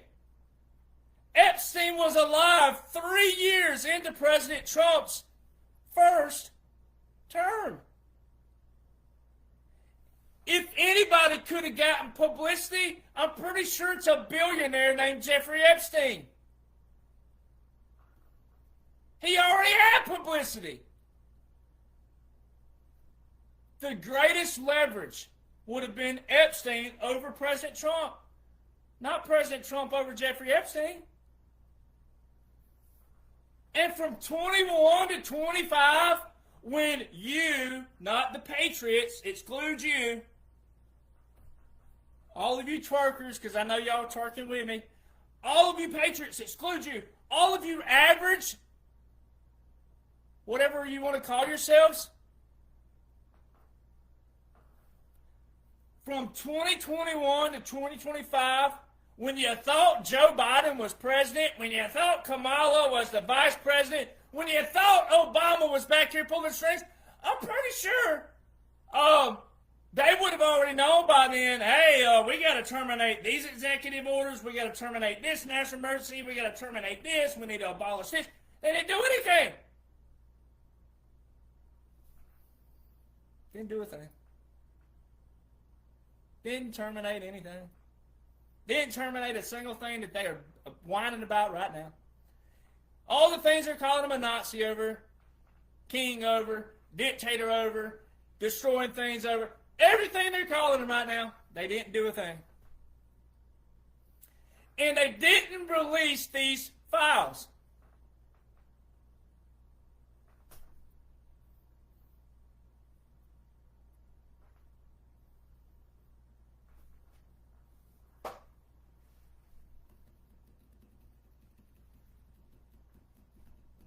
Then, Merrick Garland, who was the one who fraudulently was appointed, because none of this was real. The whole thing's an operation, but for the people who think it is still, we got to play and cater to them. All right, Merrick Garland, Eric Holder. Eric Holder is Obama's little, he is his little, you know what. Eric Holder and Merrick Garland were subpoenaed by the House Judicial Committee over this Epstein stuff. Merrick Garland, who was the one who appointed, quote-unquote, Jack Smith that went after President Trump that you just saw, quote-unquote, testify. Merrick Garland and Eric Holder said that they know nothing of any. They wrote in. They didn't even make an appearance. They wrote in, we know nothing about anything, any files. I'm pretty sure that Eric Holder over Merrick Garland, but especially Eric Holder, who hates President Trump, who was Obama's Attorney General, I'm pretty sure, lawyer, hello, pretty sure that if they were going to go out there, there was the opportunity. No knowledge of any files. And it was three, one of those Chase, three Obama and Clinton appointed judges who blocked the sealed grand jury material from 2005 to 2007 on Epstein. What did they have to hide? And how come Bill and Hillary, here you go, you rhinos, here you go, you libtards. Listen, if you have any brain out there, how come Bill and Hillary, who are retired, that you know of, you don't see them anywhere, you don't hear them anywhere. The one video they showed Bill walking around, he looks like he's eaten 10 pounds of Bluebell ice cream in 3 seconds, and his brain is frozen. He's walking around like he looks like a freaking like Oompa Loompa, a skinny Oompa Loompa who's just like, I don't know what to do. How come Bill and Hillary had to reschedule due to their scheduling? How come James Comey, with 1.1 million followers on X, has not posted a single post on X since June the 10th last year? How come Osama, your mama, Obama, hasn't said anything about Russiagate? You remember the days of old? Remember the swamp, the mudslinging they did? Where is it? You remember all that? Someone accused someone of something. I didn't do this, you did that, you did your mama this, your mama that. Your mama's so fat she plays pool with the planets. Remember all that?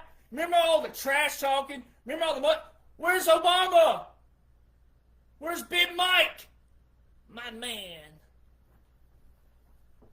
They ain't said one thing. They have not defended Obama one time about Russiagate. Nowhere. But you normal people, you average people, all you see is drama. Obama's talking trash about President Trump. He's saying this, he's saying that. It's by design, it's strategic. Because if you knew what you were supposed to know, the laws and the orders currently invoked, that outline what they outline? No, it's not a strategic plan by the Democrats and by the liberals. No. This is a fundamental reset of Article 1, Article 2, and Article 3 of the United States Constitution. You've witnessed a fundamental reset as prescribed, not in the Constitution, but as prescribed in the Declaration of Independence. And if you knew what you were supposed to know, you'd be twerking that thing right now, son. You'd be twerking it. Especially if you're a Republican, conservative, and a patriot. You wouldn't be worried. You wouldn't be fearful. You wouldn't be frantic. You wouldn't have any single doubt, because you don't have to have any doubt if you knew what you're supposed to know, and if you would support the man you claim to support. Which shows again, you support people by what? Popularity, because you were told to, because it's popular, because it's the most, yeah, they're cool and they're this and that. President Trump is a cool guy. I've been around him a few times. The real one. But he was put here for a mission. And it's an operation. And it's way bigger than you. Individually. It's a humanity thing. It's bipartisan as well. That congressional authorization that these liberals scream that President Trump needs, he's got it. December the 20th, 2019, Section 1550, Title 50, Chapter 33, it's there. Guess who don't have one? Obama. So this is a prime case of what President Trump said. Be careful what you wish for. But he also said what? Give them what they want. Well, in order to get a lot of people, the average people, you got to do what? You got to get them the way you can get them, right? So they're what? They're putting on a show for them. Which means you, the patriot, you, the conservative Republican patriot, don't need to be a part of that. But you still should fight for it. You still should try to shake your family or your friend the right way. Say, hey, you don't have to look like this. Let me teach you how to twerk. Because that's what you should be doing. But you got to learn prevention skills. When you learn prevention skills, that's what prevents you from getting killed. Now, that's the extreme factor.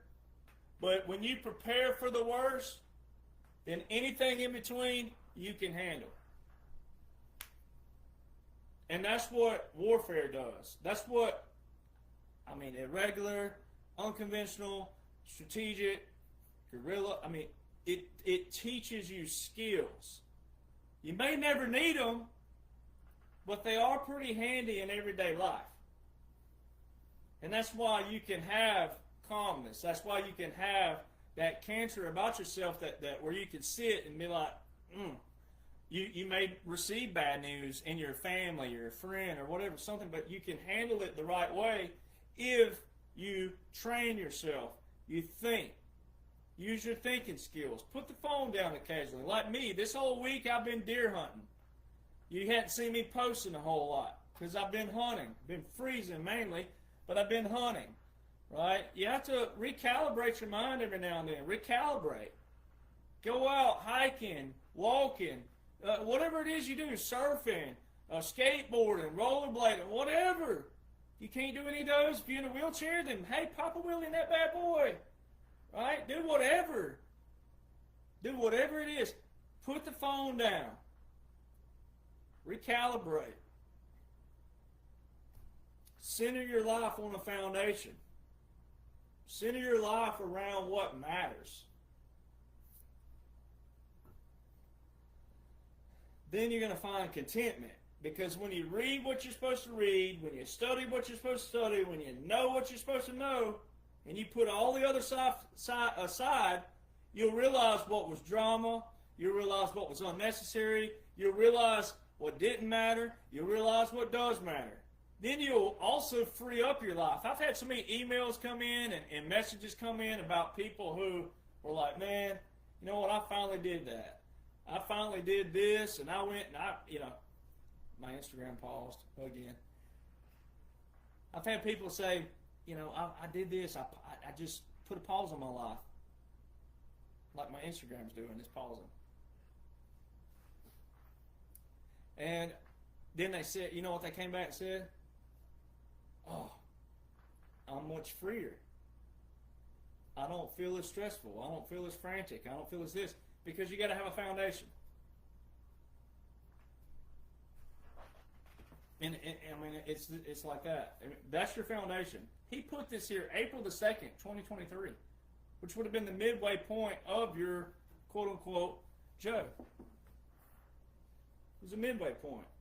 So it was for all those who knew what I'd already been talking about, had already writing the books, right? I just signed my publicity contract. April the 2nd, so February the 18th, I just signed my publicity contract in front of President Trump himself at his private establishment, at his private table, in his chair. I'm the only person who's ever been allowed to sit in his chair for a business deal as such, outside of he and his family. I just signed to write these books. February the 18th, 2023. President Trump put that dash on his ball cap. April the 2nd, 2023. Do your math, people. It's not a coincidence. Prevention skills prevents you from getting killed. So when you have those and everything in between, you'll be able to handle. And President Trump's already told you. He's validated that dash multiple times. He's made quotes about, he's made comments about. It's mainly on True Social, which a lot of people didn't go join. He still doesn't have the numbers that he should on True Social versus X. But True Social, he posts a lot more on there. He has validated this dash. They put it in the new Melania documentary on the front of the vehicle, 45-. Dan Scavino, all of them. The dash is everywhere. It's going to be accounted for in history, but he's validated everywhere. Here's what you got to do, though, patriots, conservatives, Republicans who are listening. If your family member or friend sent you this video, here's what you got to do. He speaks two different ways because it's proclamations. They're all proclamations. They're all timestamps. He's not speaking two different ways the wrong way. You got to prioritize what you want to listen to. You want to stay in the drama? You want to be a part of the normal life? Go ahead. You got it. But if you want to know what he's really doing, what the 45-47 really is, you can already know that. That's why I'm here. But December the 2nd, just this past December the 2nd, President Trump put up a post. And he said all executive actions, pardons, legal documents, etc. by quote-unquote Joe, all of them, from 21 to 25, have been terminated. Ladies and gentlemen, by law, if those would have been real, that would create a judiciary pantomime, if that were real.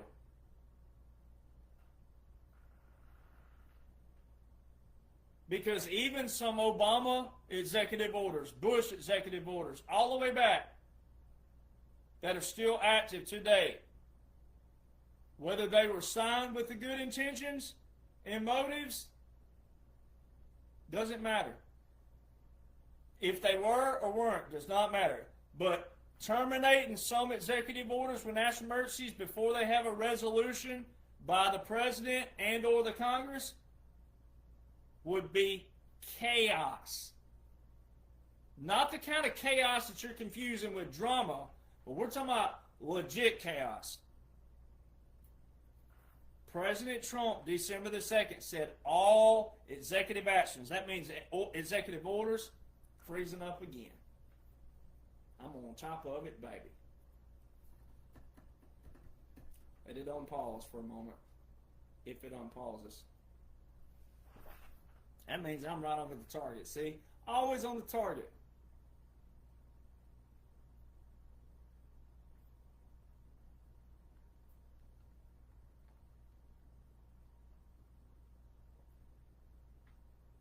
It's not unfreezing either.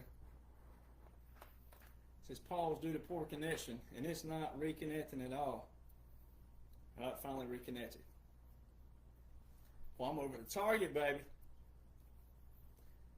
All executive actions, meaning executive orders, proclamations, treaties, national emergencies, those are even key. Those are the big ones. Terminated. Then he went on to say in there, no legal effect. Well, no legal effect has a Latin term that conjoins with it. It translates to it. No legal effect in Latin means void ab initio. You know what that means? Never existed.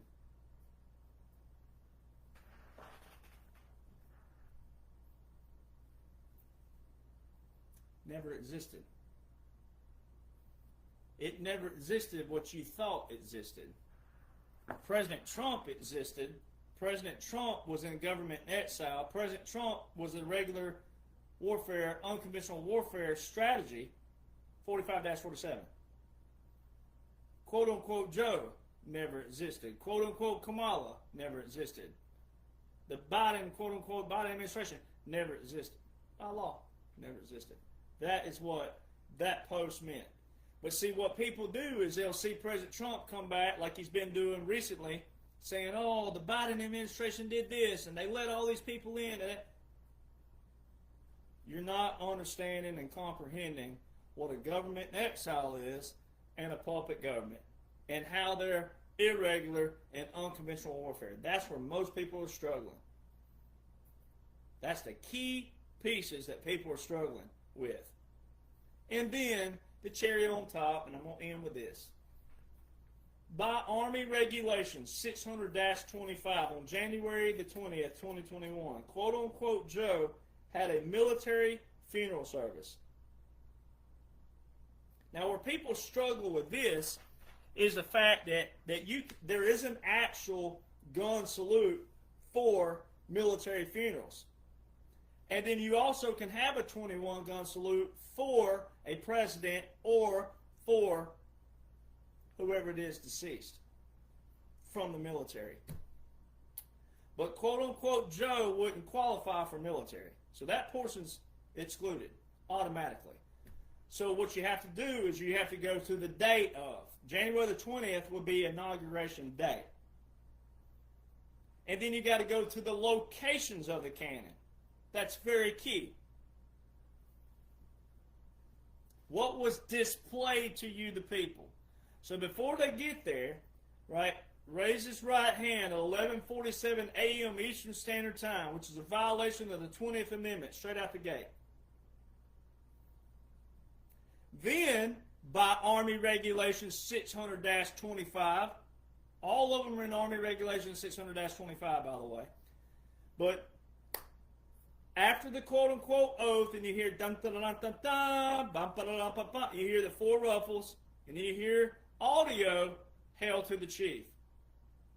On the fourth ruffle, by Army Regulation, remember that when we raise our right hand, all of us veterans, remember that? Yeah, remember that? Regulations and Uniform Code of Military Justice, that portion? Yeah? Mm-hmm. Yeah? All right? That? Yeah. On the fourth ruffle, Army Regulations 600-25, simultaneous to hail to the chief, guess what on the first note is supposed to happen? 21 gun salute. Guess what did not happen? 21 gun salute. There was no review of the troops by quote-unquote Joe. Amazing Grace was performed. A funeral song? No, oh, happy day. Oh, happy day. When the Democrats washed all the Republicans away. We can't get no oh, happy day. The man who sat in his whitey-tighties in his basement got the most votes in U.S. history. We can't get a happy song? We can't get no twerking song? We can't get no they-them song? We can't get nothing? We couldn't get Bruce Springsteen? We couldn't get all these people who hate President Trump? Couldn't get nobody? to sing a happy song for the they, them. Oh, yeah.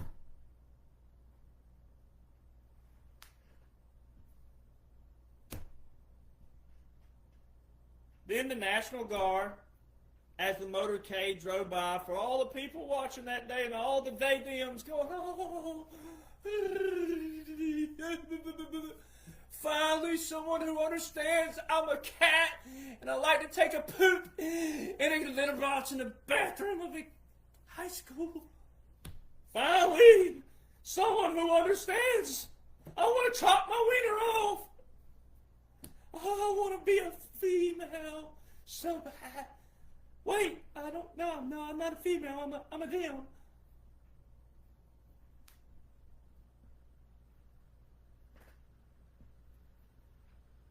The motorcade's rolling down. Not a single National Guard saluting that motorcade. We always salute a commander-in-chief. We always salute a flag or a waving flag especially.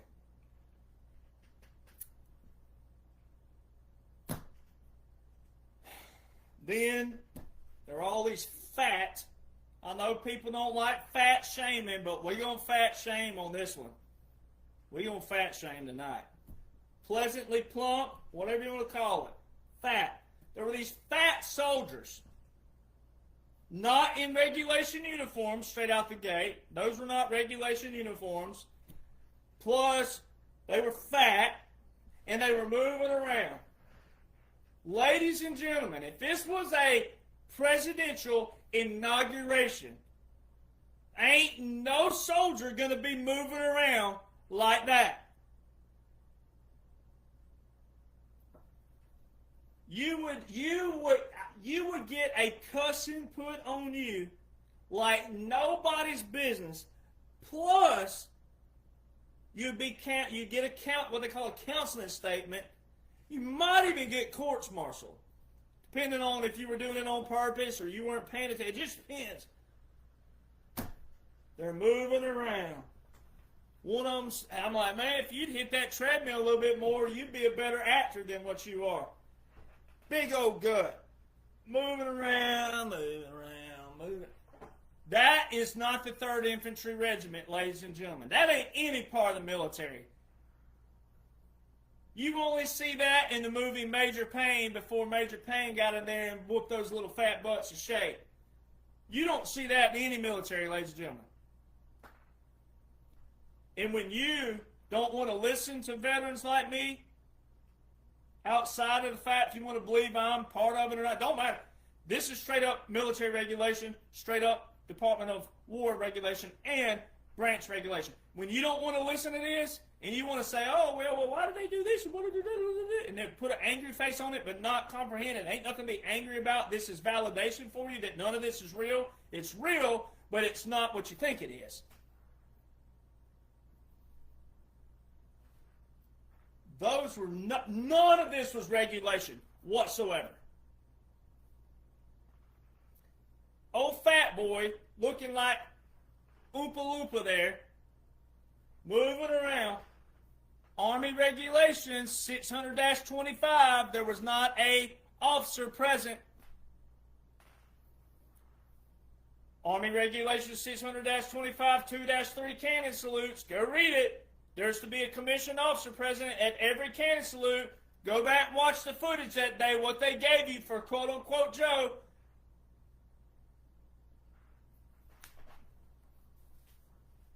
Then, for the first time in U.S. history, presidential inauguration history, they showed you 3 cannons at Arlington. And I do this because it's so much fun. 3 years ago, there was a moron on True Social, a female moron, which is rare, but you have to call a spade a spade. Female moron goes, I finally caught Derek Johnson lying. I'm an Army veteran in 20-something years and blah, blah, blah. The cannons are always at Arlington.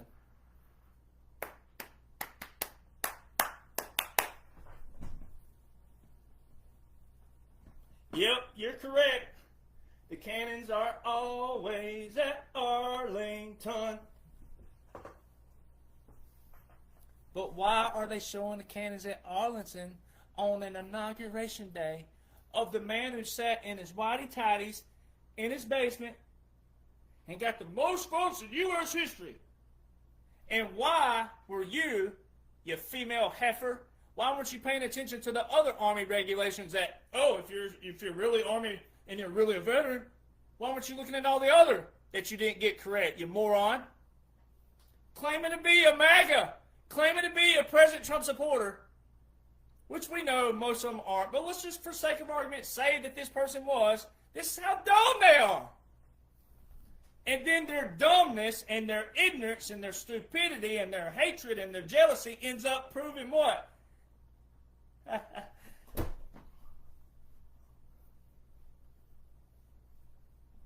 Ends up validating me, baby. So see, this is why when you're a good person on the front, you won't ever have to worry about being a moron over here.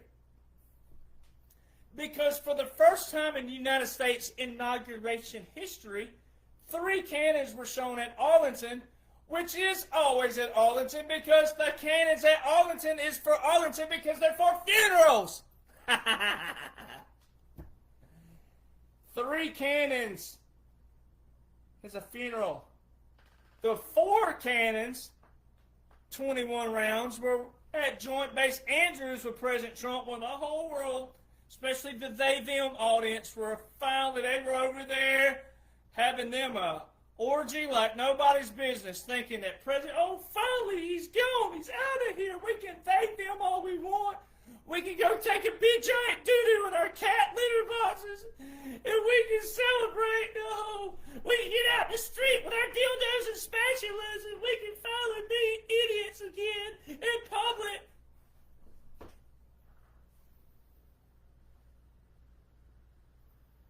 The 4 cannons, 21 rounds, the actual 21 gun salute, same day, January the 20th, was at Joint Base Andrews with President Donald John Trump with the red carpet rollout. Did you see the celebration that President Trump had? Did you see when quote-unquote Joe, the screen was blurry when quote-unquote Joe rode away into the sunset? Did you not watch that? They put this stuff in front of you. This screen was blurry.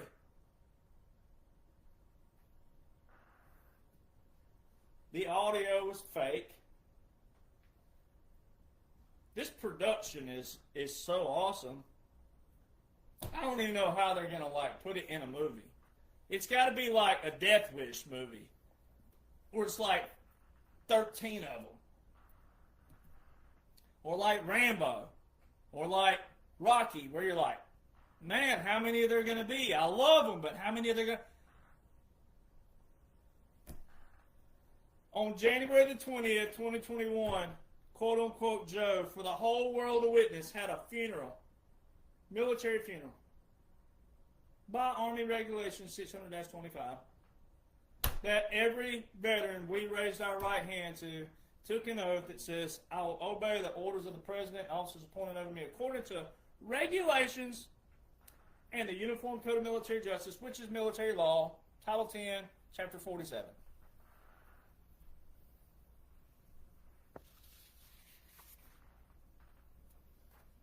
Ooh, it's like a mic drop.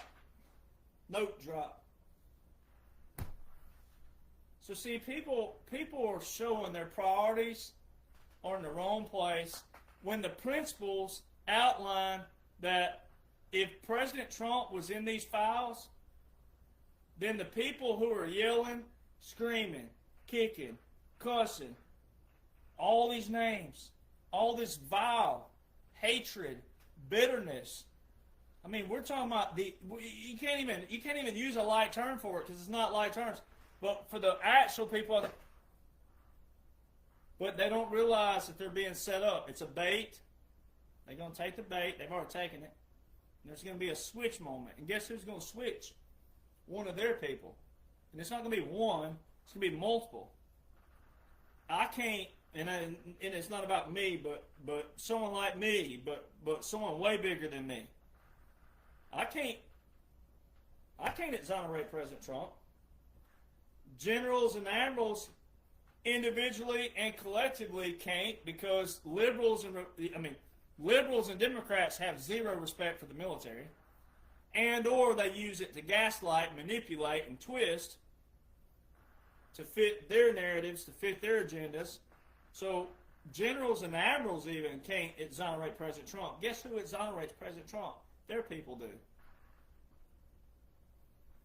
And that's why, as my dad calls it, it's nut-cutting time for you real patriots, or those who think are patriots. It's nut-cutting time.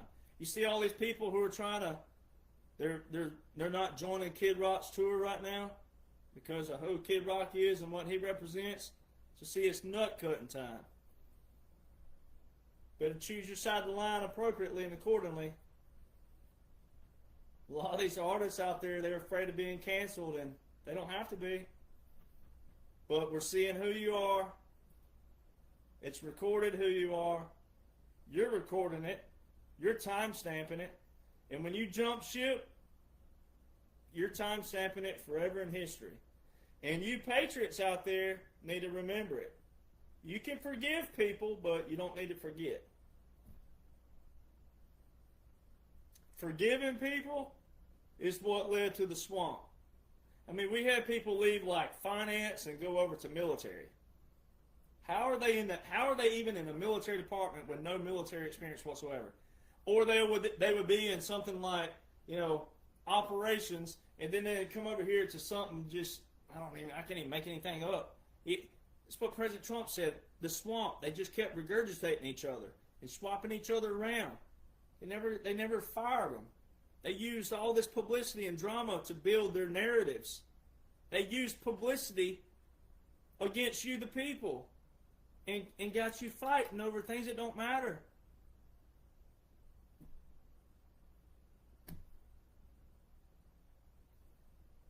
So I highly suggest all you patriots, you need to learn how to twerk, or teach me how to.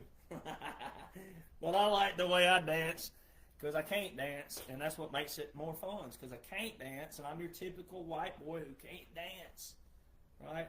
But, hey,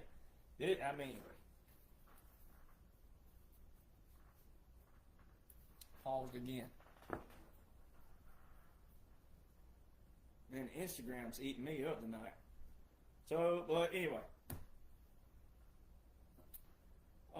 If you want these books, I've been getting a lot of messages. And Instagram paused again. But if you want these books, it's rattletrap1776.com. RATTLE, 2 T's, RATTLE, 1776.com. If you want them signed by me, I sign every book that comes through me. And then I also have my country music book, which is a #1 bestseller, but it does need more people reading it because it has all the secrets to how it's all rigged. The most family genre out there, country music, is the most woke, DEI, liberal garbage you've ever met, ever seen. And I have all the secrets to it, all of them. I've already been to the top, already been there. So, yeah, rattletrap1776.com. If you want me somewhere, I'm going to be in New York, April the 25th and 26th at an event there. And once I get the event name and everything, I'll post that. But if you're in New York or want to come to New York, I'm going to be up there April 25th and 26th. Pretty sure those are the dates. And so, like, if you want me somewhere nearby, I don't charge to speak, anything like that. I sell my books and my merchandise, and that's it. So, DerrickJohnsonCountry.com is how you can find my media contact, all that good stuff. And then make sure you're following the correct pages. There are a lot of scammers and frauds out there, unfortunately. They'll slice my videos, and they won't put these up. They won't put my links up. They won't, especially my link tree. But my link tree has all my official accounts, which will let you know who is and who ain't. If there's not a link on this link tree, it's not me. It's that simple. So my link tree, it'll be posted in the comment boxes, but link tree, LINKTR period is where the period goes. Like if you're typing that in your browser, LINKTR period EE backslash, not a forward slash, make sure it's a backslash. Know the difference. Backslash 1776 nation. And that'll bring up all my official pages and all my official accounts. So, and then, hey, tag everybody on these videos. That's the easiest way to do it. Share it, but sharing sometimes, tag them, baby. Tag your family and friends. Challenge them. Tag them. Say, make that, like, maybe that's like your way of just being like pretentious or whatever. Just be like, oh, got you. Say, watch this. Or, because this one right here is fire, baby. Even with my dancing, it's fire.